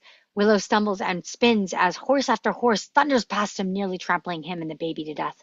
The Nockmar reinforcements descend upon the remaining rebels and crush them. Willow falls and quickly digs the baby out of the papoose. She is shrieking in terror. He holds her tight and runs along the tree line, following the brownies while the bloody battle rages below. Let's get out of here. Shh, don't cry, Alora. Things can't get any worse than this. Exterior roadside tavern day. Bleak rain dribbles down on Willow's miserable face, protecting the baby. He hurries towards the tavern. At the bottom of the building is an open stable with several horses. 2 burly iron workers clank a red-hot wagon rim, fixing a nearby wagon hitched to a horse. It is a rough place. Rule and Timo peek out of Willow's pockets. Upstairs, people drink and shout. "I'm not going in there." Me neither. Yes. Don't worry. I'm a sorcerer. What could possibly happen? Suddenly there's a crash up above and 2 picks burst through a balcony and land in the mud, fighting viciously. Rule and Timo duck inside Willow's pockets. Willow steps around the picks, dashing through the stable and up the steps. "I am not coming out again, no." Anyway, the place is packed with tattooed picks, nomadic families, mothers and babies, thieves and cutthroats. Willow enters with the crying baby. Could you spare some milk for this poor hungry baby? Everyone looks up. Mopping a table, there's an ugly barmaid as big as a wrestler. Get out of here, Peck! Peck! Get out! Get him out! Peck! They hurl stuff at him and threaten him with their weapons. Willow runs along the wall and takes cover under some stairs. He pulls open his pocket and peers down inside it. I could use your help, boys. Insulet's pocket whips shut and trembles. Willow cautiously looks out the stairs. He sees a pail of milk very near some roughnecks. Willow puts his little fingers in the baby's mouth silencing her. He creeps out and bravely reaches for the milk. Willow! Willow slaps his pocket, then stretches his arm out very, very slowly, and gets the pail and zips back under the stairs. This is not fun. He soaks a rag with milk and feeds the baby. Catching his breath, he backs up and leans against the wood plank wall. Whoa! The plank gives way, and Willow falls through the wall. Interior, tavern, day. Willow somersaults into a bedroom near an unmade bed. Peeking up, he sees two women getting dressed in a panic. One is a plump-chested wench with a pretty face. Hurry, hurry! Very frightened, she looks out the window. The other woman, who wears a kerchief over her hair, packs thick powder and makeup paint on her face.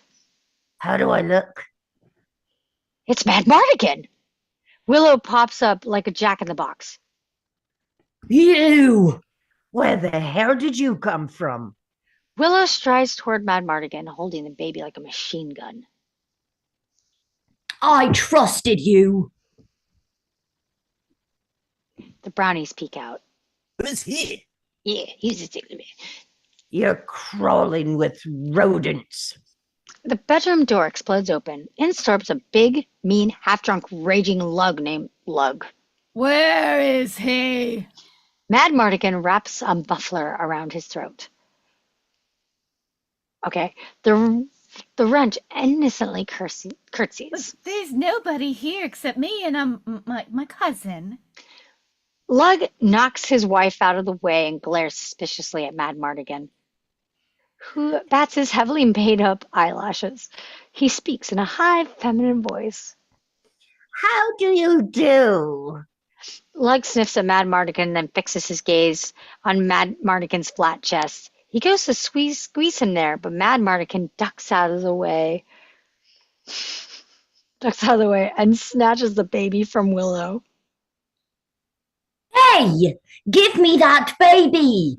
These pecks make terrible nursemaids. Nursemaid? Willow angrily jumps up and down, swiping at the baby. They get too excited. With a swing of a hip, Mad Mardigan butts Willow aside and maternally puts the baby against his chest. Lug hound dogs him around the room, finally cornering him and staring lecherously into his eyes. Wanna breed? Mad Mardigan protects himself by holding the baby up in front of his face. Then he smells the baby and winces and groans. Time to change the diaper. Time to leave. Mad Mardigan throws open the door and dashes out, but he doesn't get very far. Several Knockmore soldiers push him back in. Then they grab Mad Mardigan and Willow and Lug and his wife and haul them all outside. Interior tavern, hallway day. Mad Mardigan is slammed against the wall. Then Willow, then Lug and his wife. In the Background. okay, I was like, what? In the background, Knockmar troops are rousting the tavern, taking babies away from frightened mothers and inspecting them. Heavy footsteps thud toward them. Willow looks out and recognizes Sorsha, the black-helmeted knight from the bridge. Padmini? Are you the mother of that child? No. I mean, yes. Sorsha strides over to Mad Mardigan, her sword drawn. Let me see it. Mad Mardigan looks at Willow, then back at Sorsha. I can't. Let me see it. No, you can't. Mad Mardigan looks at Willow, then back at Sorsha.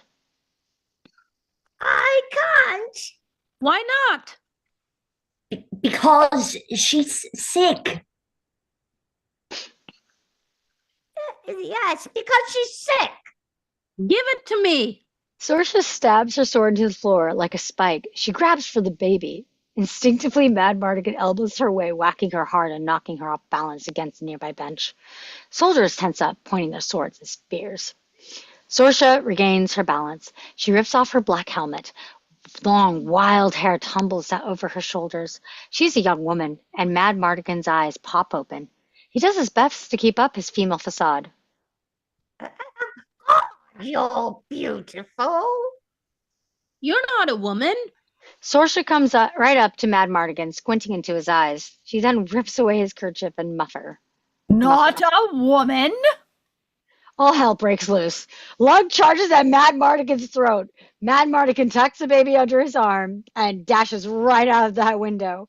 Lug bulldozes Sorsha and her lieutenant, and the tavern patrons take advantage of the chaos and stampede for the stairs. Willow dives out the window after Mad Mardigan. After them. She grabs her sword and waves it at her soldiers, who clatter toward the stairs, flinging people out of their way. Exterior, roadside day. Sorry, exterior, roadside tavern day. It's okay. Mad Mardigan jumps off the upstairs balcony and lands in the wagon below. Two iron workers look up with concern. Then they react with surprise as Mad Mardigan rips away his disguise. Mad Mardigan, wait! Up above, Willow charges along the balcony. Mad Mardigan juggles the baby and whips the reins.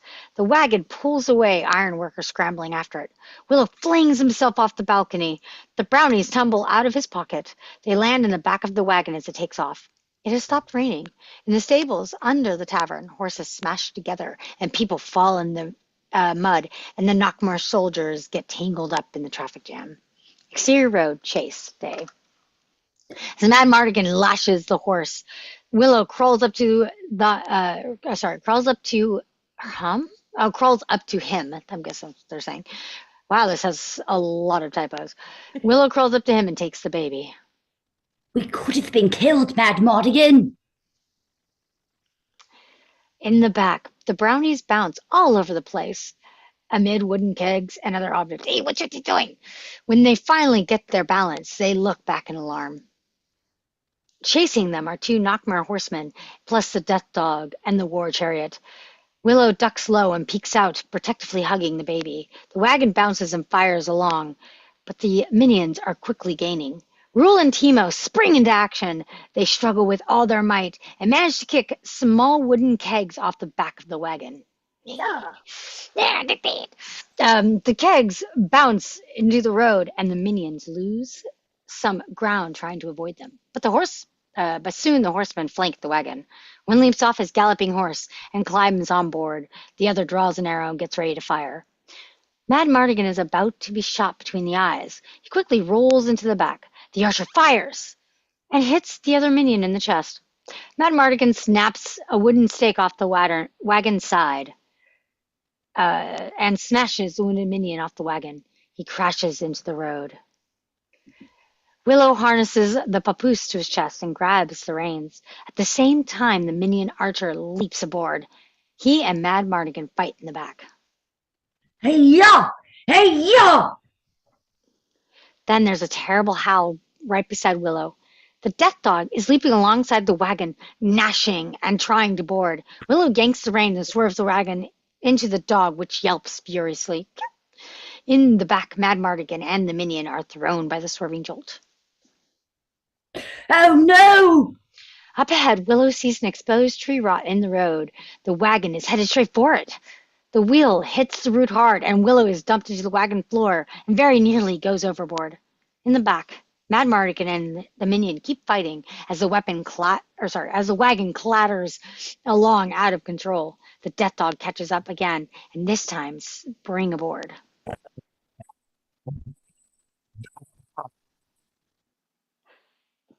The dog snaps at the baby.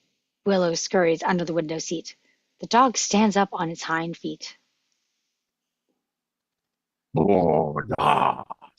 It gets ready to attack, but whack! An overhanging tree branch hits it, and Willow looks up from under the seat and sees the mangled dog twitching and dangling from the tree, rapidly disappearing in the distance.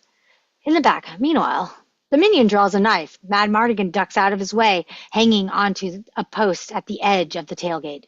The minion comes after him. Suddenly, the wagon wheel wobbles, and the rim flies off. The jolt throws the minion off balance. Mad Mardigan kicks him. The minion hurls off the tailgate, but holds on, dragged by the wagon. Rule and Teemo grab a hold of the rope securing a large wooden keg. Together, they yank it. untying the keg and sending it tumbling off the back. Minnie looks up in horror just as the heavy keg crashes him. But the danger is far from over. The wagon rocks along with one wheel half destroyed. Willow whips the reins and looks over his shoulder. Steamrolling toward them is the war chariot. The Knockmore chariot driver stands up and stuffs the reins in his mouth. He raises his arm, begins to twirl a deadly weapon, some kind of bolo blade, over his head. Mad Mardigan defends himself with a wooden wagon post. The chariot driver hurls the whistling blade. Chonk! It lodges in the post.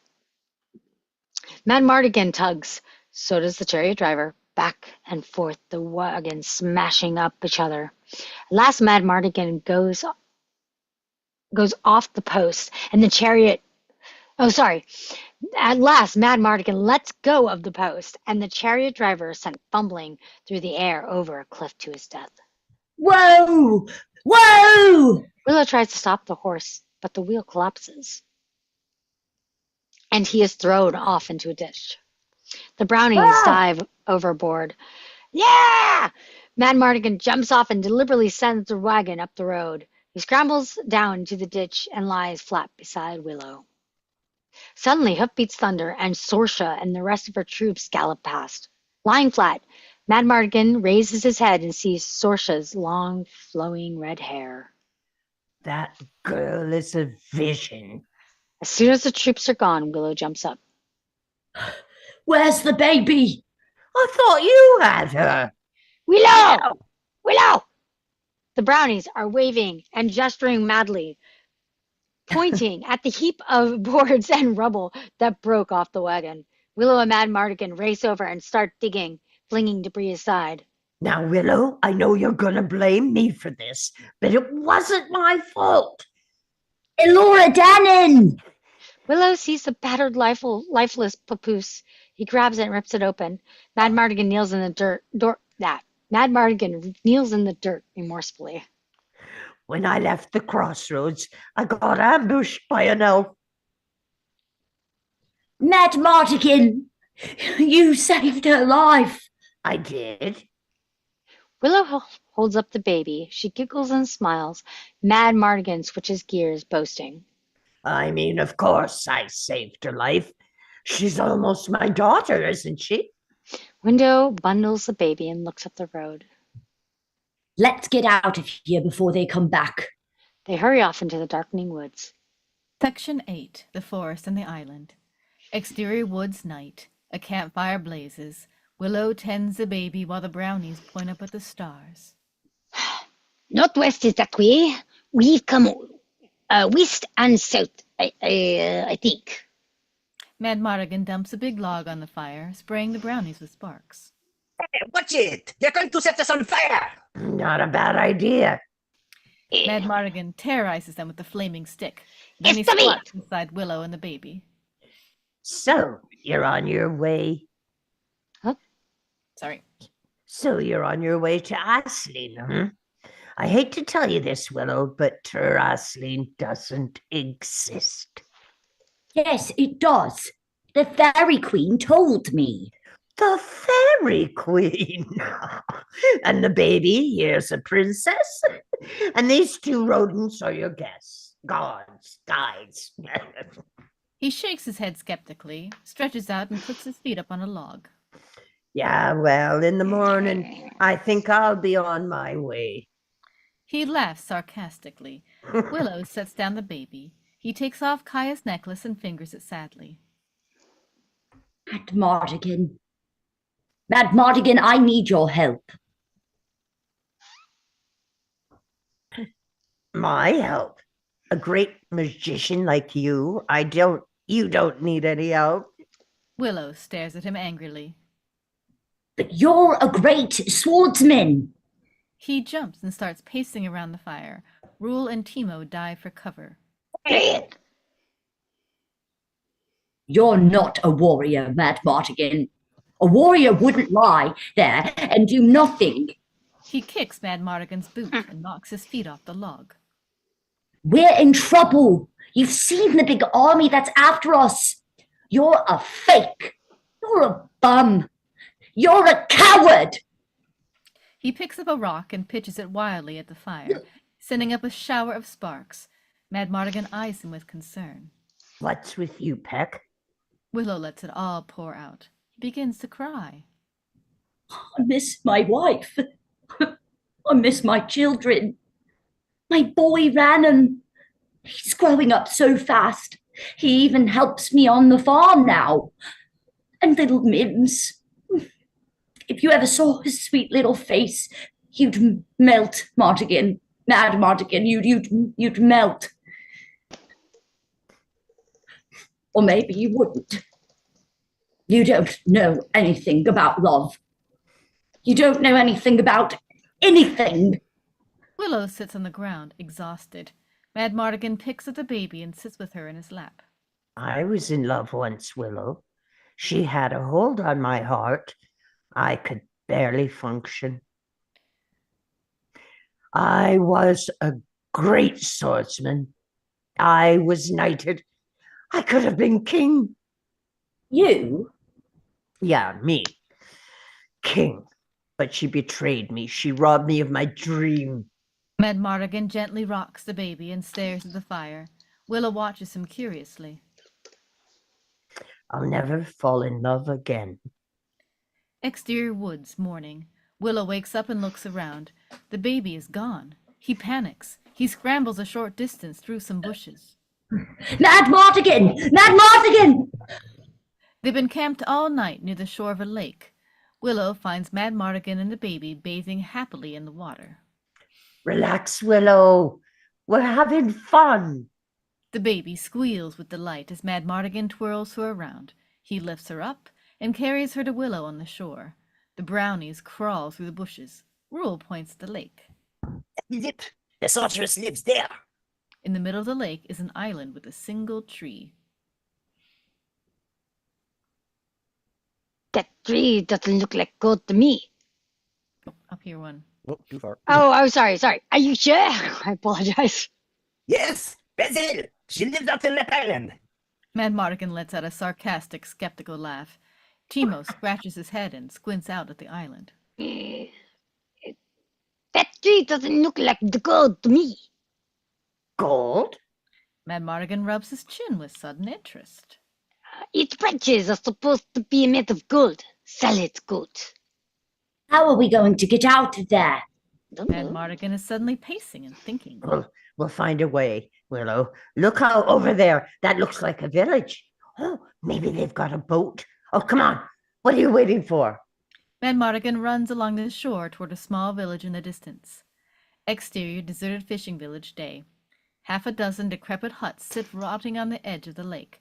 There are no inhabitants, just a lot of discarded junk, including a few battered fishing boats. But Mad Mardigan, keeping one eye on the gold tree out on the island, is undaunted. He rummages through the debris, hauling out a fishing boat and shouldering it toward the water. Give me a hand here, Peck. Willow hoists the baby into the papoose and helps Mad Mardigan. Boy. What are you doing? They turn around. A golden-haired boy is standing waist-deep in the lake. Mad Mardigan is instantly wary of him. It's nothing to do with you. But the boy looks innocent and harmless, and Willow approaches him. We need to get out to that island. But that island is cursed. Mad Mardigan scoffs at this nonsense, grunting and pushing the boat into the water.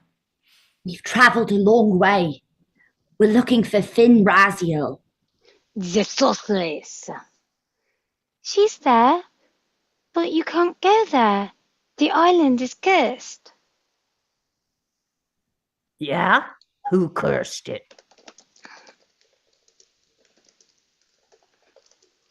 Queen Badmorda. Her powers govern the elements. Ah, he's trying to protect the gold. Come on, Willow, jump in. Mad Mardigan climbs into the boat and grabs an oar, eager to go. Willow looks down at the brownies for help. What would the fairy queen say? She's not here. Obviously. Without Raziel, we'll never find Tir Asleen. We'd better go. Willow marches to the boat, calmly accepting their choice. The golden-haired boy dives into the lake and disappears.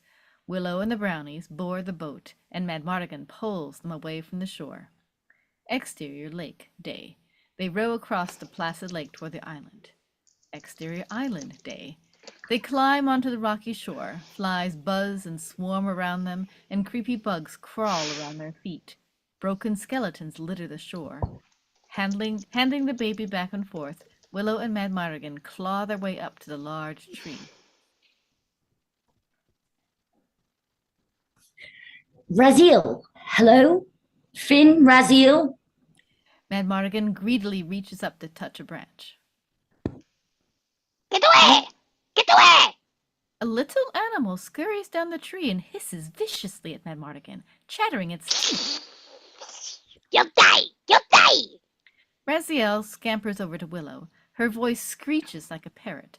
She looks like an otter with a bush tail. Who are you? Who are you? I'm Willow Ufgood. I'm here to find Finn Raziel. She springs right onto Willow's chest. That's me! Raziel! Raziel! Willow looks down at the brownies questioningly. That can't be right. This isn't a sorceress. This is some kind of animal.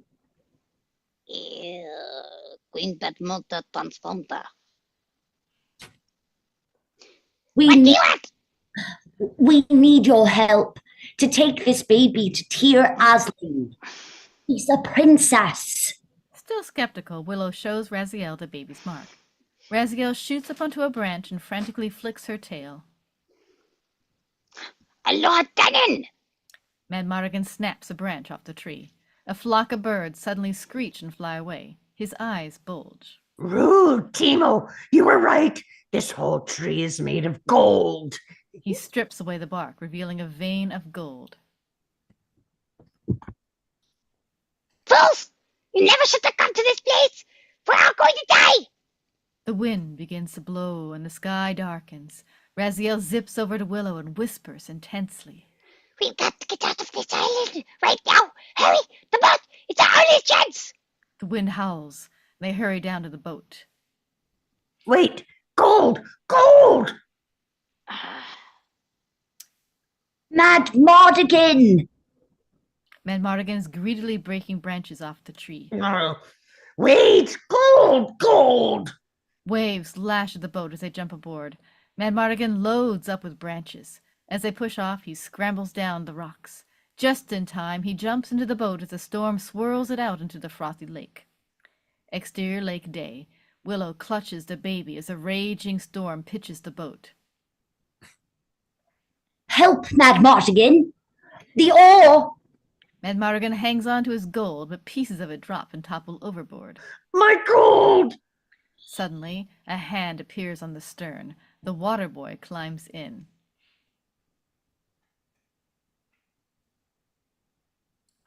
Kill them! No! Kill him! Madmartigan hesitates, but then smashes the boy back into the lake.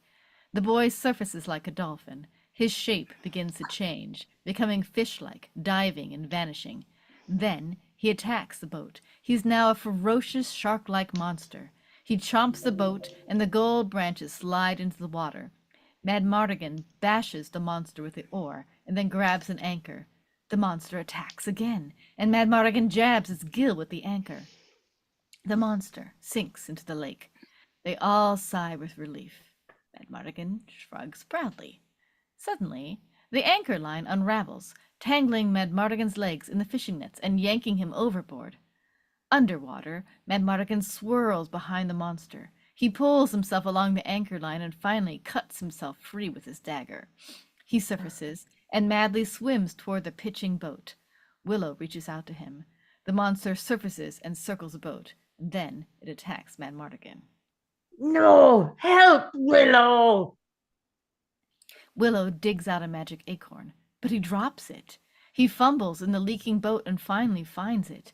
The monster opens its jaws and goes to devour Madmartigan. Willow throws the acorn. The monster miraculously turns to stone. Madmartigan grabs the boat and watches in amazement as the monster sinks. Willow hauls him into the boat. Exterior lakeshore day.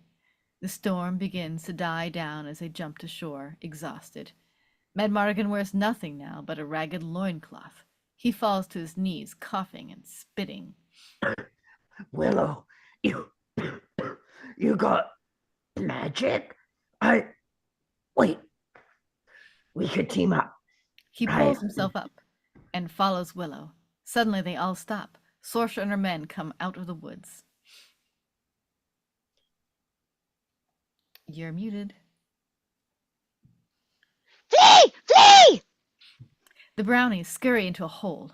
Raziel makes a dash for it, but the soldier skewers her tail with his spear, dangling her in front of Sorsha.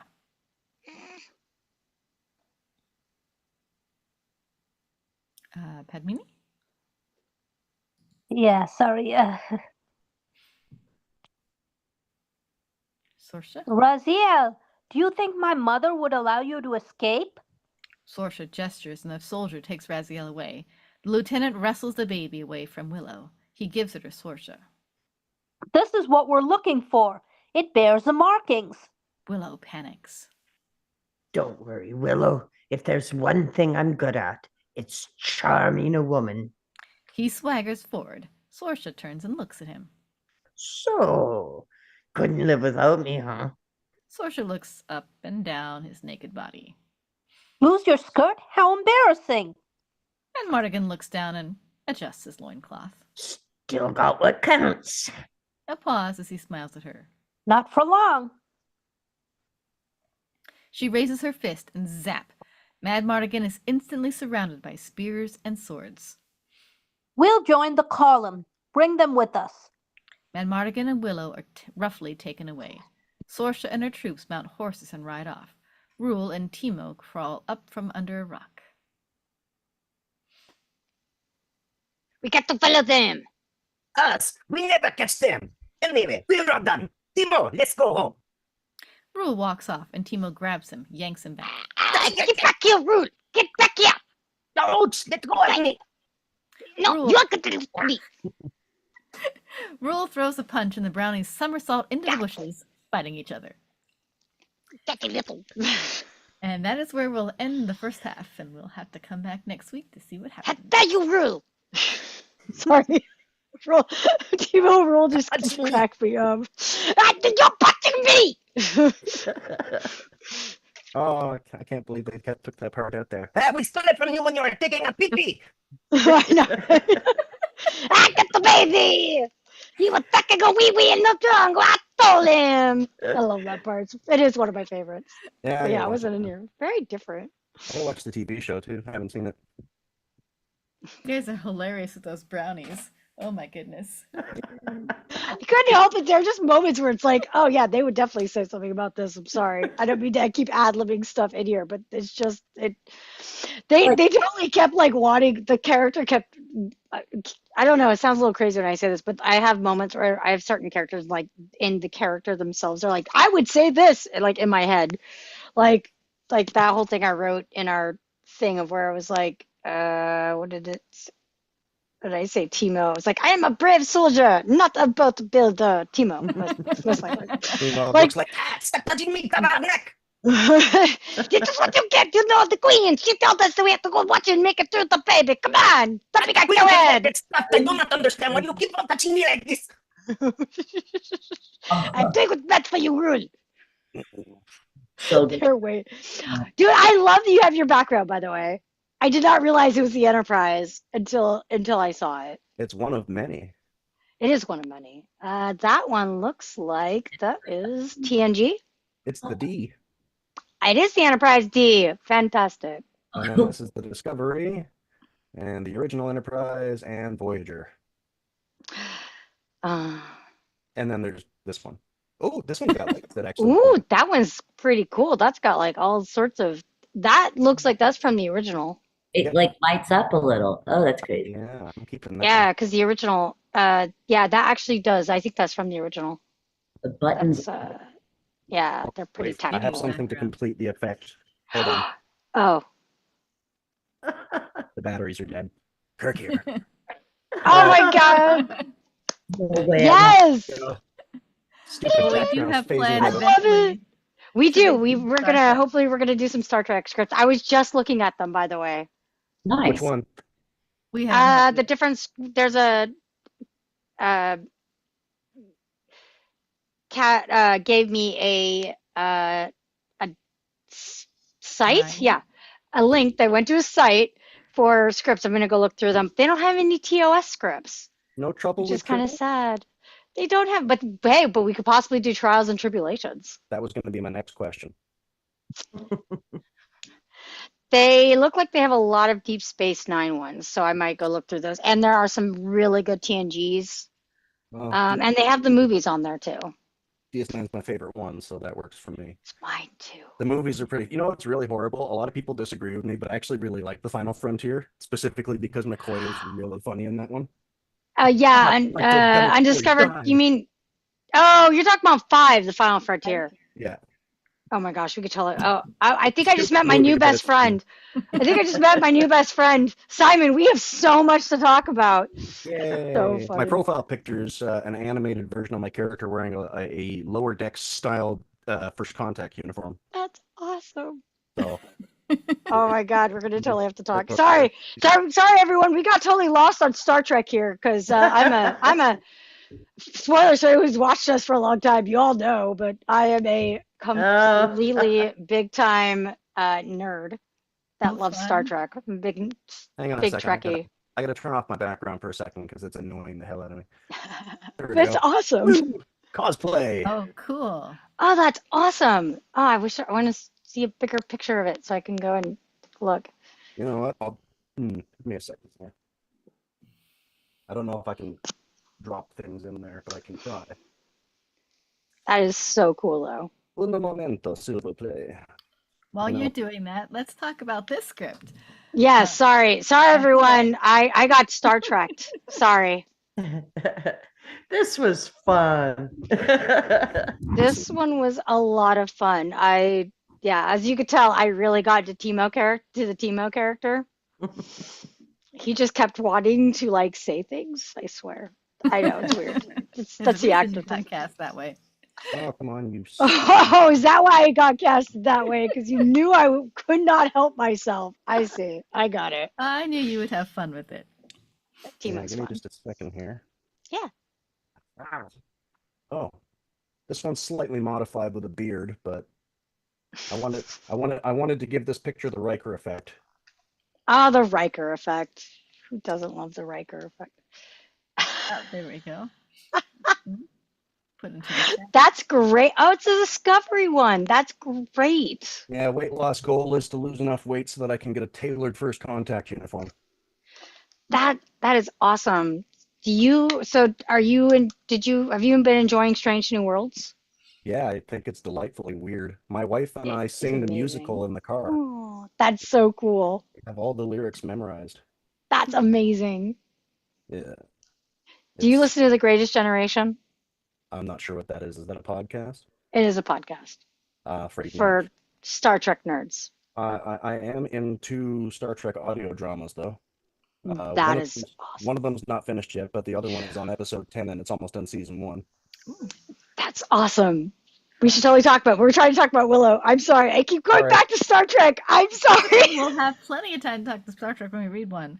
So Yes. you gotta pick one out first. Okay. I will. Don't worry. I'll get that to you. I know. I already have an idea. So We I haven't lost- looked at the second half, but the first half seems to be fairly close to the movie. Obviously, there's some differences that I know we notice as we're going through it. But you guys want to mention what those are that you picked up on? The first one is Migosh. I know he goes with him, and yeah, you're right. Aubrey in the chat pointed out also there's like a good amount of the. There's a lot. There's actually quite a bit. So in the festival, there's a part where the Aldar Aldwin? like the Aldwin. Yeah, sorry, I don't know why I'm the Elder Aldwin or High Aldwin. Sorry, High Aldwin. How they have this moment when he chooses only one apprentice at a time, basically, and he has yet in the village to find a new apprentice. and Willow goes up and second guesses himself to choose the number, to choose, like, he holds up his hand, they Oh, that's choose right. Yeah, he choose the puts thing. and he's like, he holds up his knuckle and he's like, pick which knuckle or something like that. Like what I'm thinking, yeah, it's something like that, and it's to choose that, and Willow almost picks the right one, but he hesitates and second guesses himself and And picks the wrong one. yeah. And the high, and while the high Alduin knows that, because there's a scene a little later, or just like almost after they attack, but before they go into the meeting, and the high Alduin asks him, why did you choose the wrong one? You knew you were right. And he goes, well, I hesitated. So it's kind of like that whole thing. It's like, you can't second guess yourself. So it's to show that he's unsure, set up for the hero's journey thing.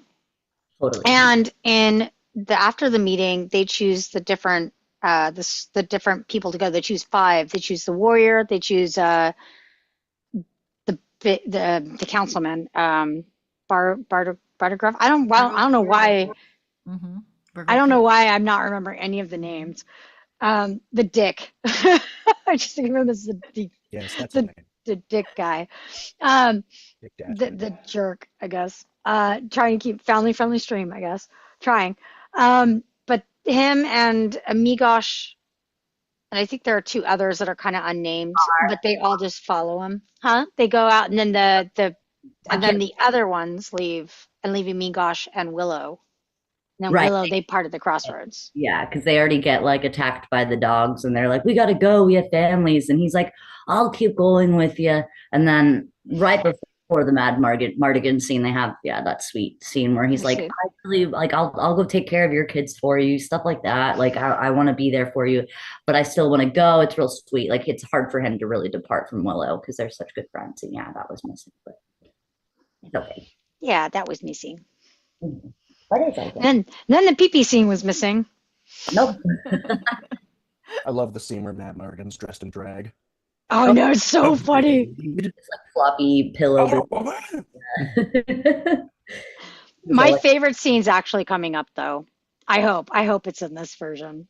It's when he's in Sorsha's tent. It's the best scene. So good. I would if I can, I'd love to be one of those people in that scene because it's the best. It's literally the best scene. For me, it's my favorite scene. When he gets hit in the face by the fairy dust. Oh yes, It's like a love spell. So he like hates her and loves her at the same time. It's so funny. Hello, you beaut. Yeah. You are my moon, my stars, my everlasting night. Without you, I would fall into darkness. It's the best. It is the best scene. It's my favorite. The way that they're like almost before that happens to him and he gets the love spell, they're almost acting like they want to kill each other. Yeah, they want to freaking kill each other, totally. And they're not into each other at all. But then it kind of sets up their whole thing. It's so awesome. Yeah, it's like a great way to like make a love story out of something because without making it just Mad Mardigan's gonna clean up, find his love interest. Like they make it really clever with that. Yeah. They make it clever. They make Sorsha like more of a character in her own. Like she earns. Yes. It's like he has to earn her in a way. Earn her like respect in such a great way.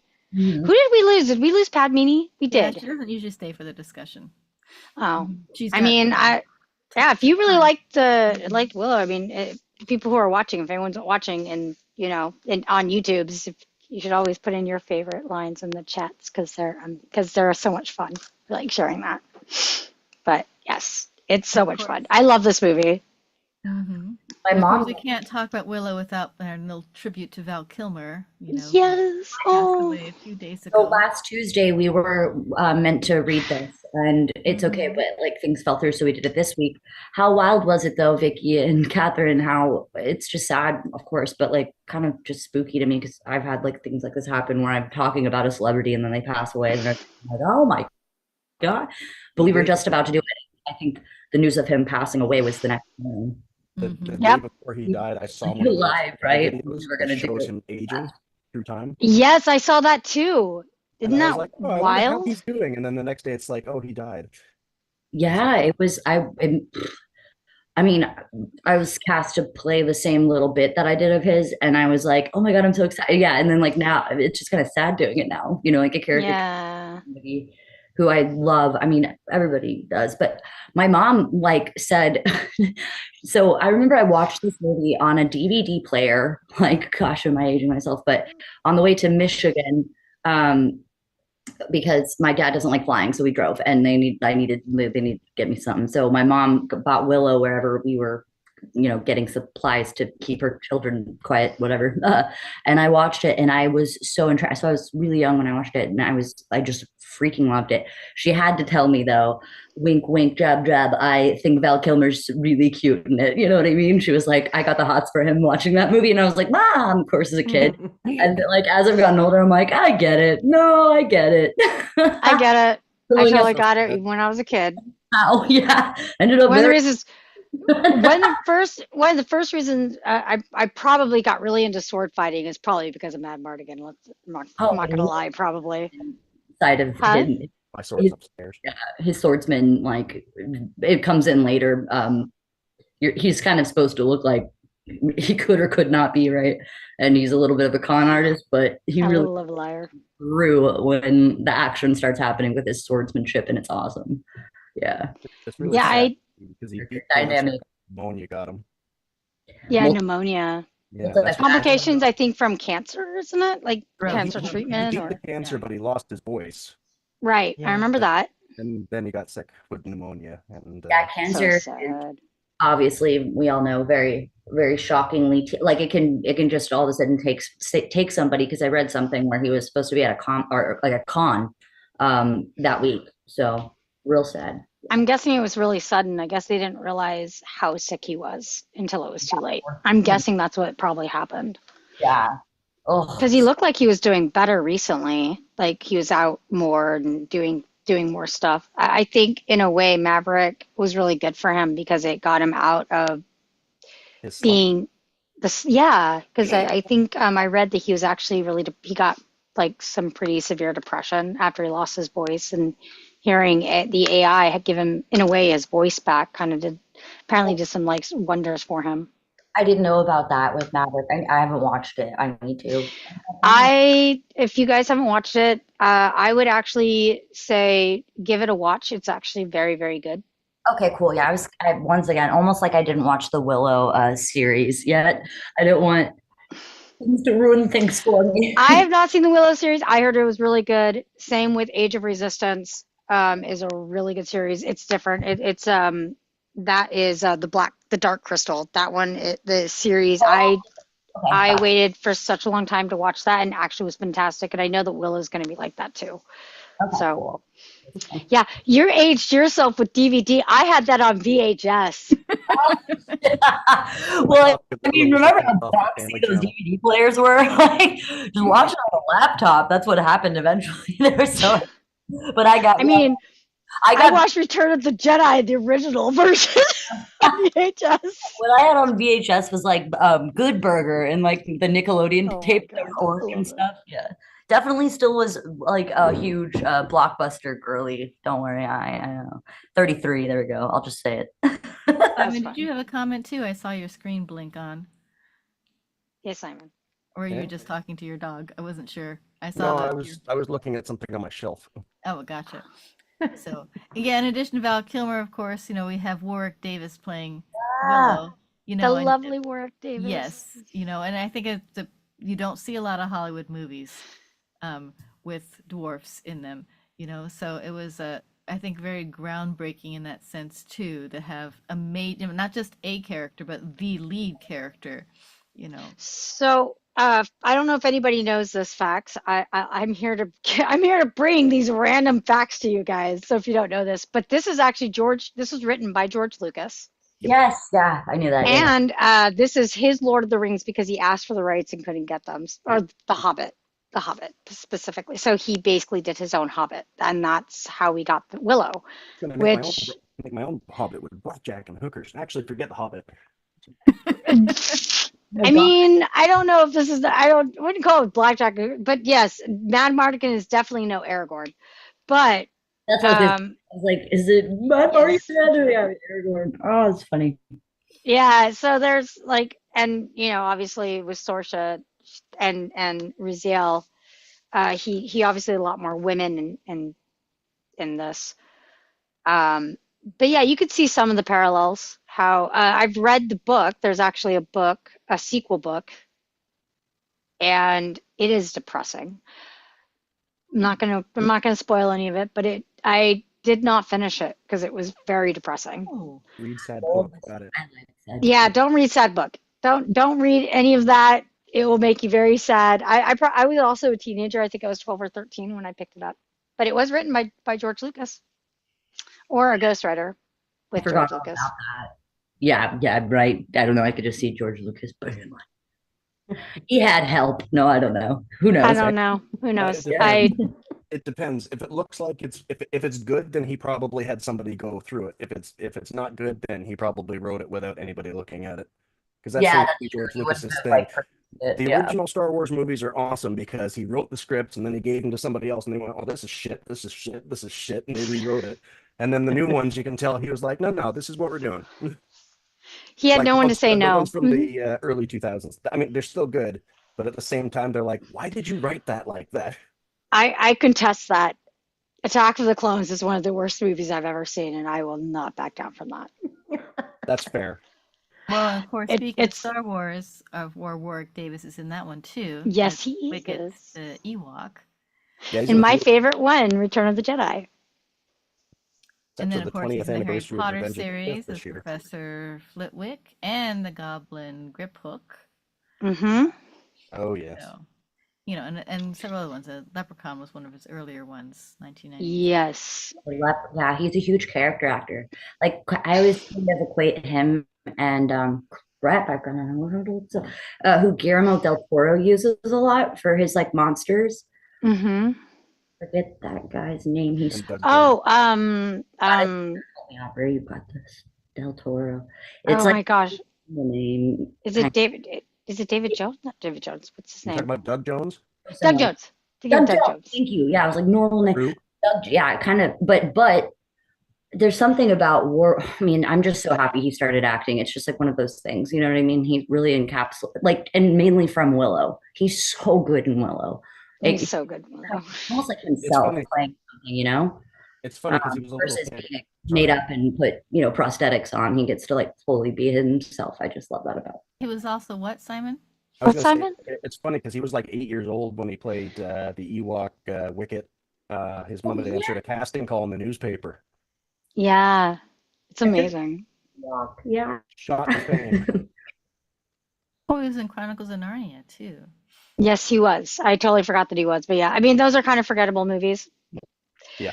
Watch the miniseries. The BBC miniseries is much better. By the way, Simon, your Willow impression was Mhm. so spot on. Was You amazing. talked about how you were nervous about it, and then you were like killed it. I know you nailed it. I'm hearing both Warwick Davis, but I'm also hearing Ian Holmes. It was so wild to me. I tried, but Because I'm a little caricature. It's like, where war? I went wild, wide vowel. hey, I did it too at first. I was just like, wait, nope, this is not happening. I can hear it, but then it's hard to come out of my face. Yeah, you pulled that seriously, Simon. That was really very impressive. The only bit of dialogue that I remembered from that movie that Willow did was that Kaya, Kaya. So I was just extrapolating off that. You did fantastic. No, you did fantastic. And I always think of just Kaya, Kaya, Kaya. He's always like saying, Kaya. Yeah, it's actually great because then you can really get into it. Yeah, he's got a very thin. I mean, it's kind of as I said, it reminded me a little bit of Ian Holmes and Warwick Davis a little bit because I think I've raved about this before, but there's a BBC production of Lord of the Rings, and Ian Holmes plays Frodo, and it's the best. It's legitimately the best. He's so good. Bilbo in the movies. I know, that's why it's awesome. But he plays Frodo in the series, and it's my favorite. It's my favorite ever. So, anyways, we should probably call it a night. I think you have to go. I gotta go. Yeah. Yeah. All right. I think we should call it here. But I'm excited for next week. Yeah. we'll We finish it. Oh, Willow yeah, it's next half week, past then midnight. we'll take a week off, and then we'll stick in a television episode of something. Maybe Star Trek. Maybe I'll text you about Star Trek because now that I looked at it, I could see what it is. I know all of these episodes. I can go through them really quickly and In the Pale give you Moonlight. some. In the Pale I Moonlight. thought of that one, and the Pale Moonlight's really fantastic. The Visitor is also fantastic from Deep Space. There's so many good ones. That's the only Star Trek Trust. movie. That's the only Star Trek episode that makes me cry every time. Oh, Yeah, in the Pale Moonlight. Oh man, speaking of another passed away actor, Tony Todd. does such a that one makes me just sob. Yeah, that one is a really really good one. The Pale Moonlight. No, in the Pale, I thought it was called The Visitor. The one you're thinking of is called No, The I'm Visitor. thinking of I the thought. one where they bring the Romulans into the war. Yeah, you're thinking of that one. I'm thinking of The Visitor with Tony Todd. Yeah. Yeah. Yeah, and the Pale So Moonlight is anything- such a great series. So also, we should also looking at the two-parter where they go back in time. I just can't remember what the episode's name is at the moment. When they go back to 2024, so much fun. Oh, I know the one you're talking about. The one with the Bell riots. Yeah, I put Alexander Bell for president. No one understood. oh yes. No one got it. That I one. was Well, sad. if we decide to do Star Trek, we should put a notice out as soon as we can, because We have certain another- genres, we get certain readers coming out for that, and Star Trek is one of those. Yeah. Oh, absolutely. We should totally put that out that we're gonna do it. You look like you're gonna say something, Haley. What do you say? What? If you cast me as an alien, I will dress up for it. And that's all. Yeah, I'll probably do Trill. I'll do Magnificent Trill Ferengi spots. Perfect then. Yeah, It's I'll a- be Dak. I'll do Dak spots. If we do Anything Star with Trek, front I'll front, borrow with front. a uniform from my son. Dude, oh my God, now we have to do this. I need All right. Vicky and I know, we have I to. I need to get a Star Trek. I need to get another one. I had one. I don't have it anymore. I need to get bet another there's one. like a fun t-shirt version. At least have that, Aubrey. Do it. You should Right. gift I'm your totally You gonna- don't need the bottoms because nobody sees that. You just need the top part. Yeah. It's true. I'll have to go. All I'll have to right, go order one. All right. Bye, guys. Wrap it up. You. So Thank you, much everyone, for fun. watching. Like and next time. subscribe. No, I'm just kidding. That was fun. Bye. Thank you, everyone. Lovely meeting you, Simon. You Lovely too. meeting you, Simon. Come back. We need to talk more Star Trek. lovely I'll meeting. see you on Tuesday. See you on And like I Tuesday. said, I'm on Facebook and Blue Sky. So Sweet. Perfect. Awesome. All right. Night, you all. Bye. Bye. that's it. Bye. Okay. Bye. Bye bye.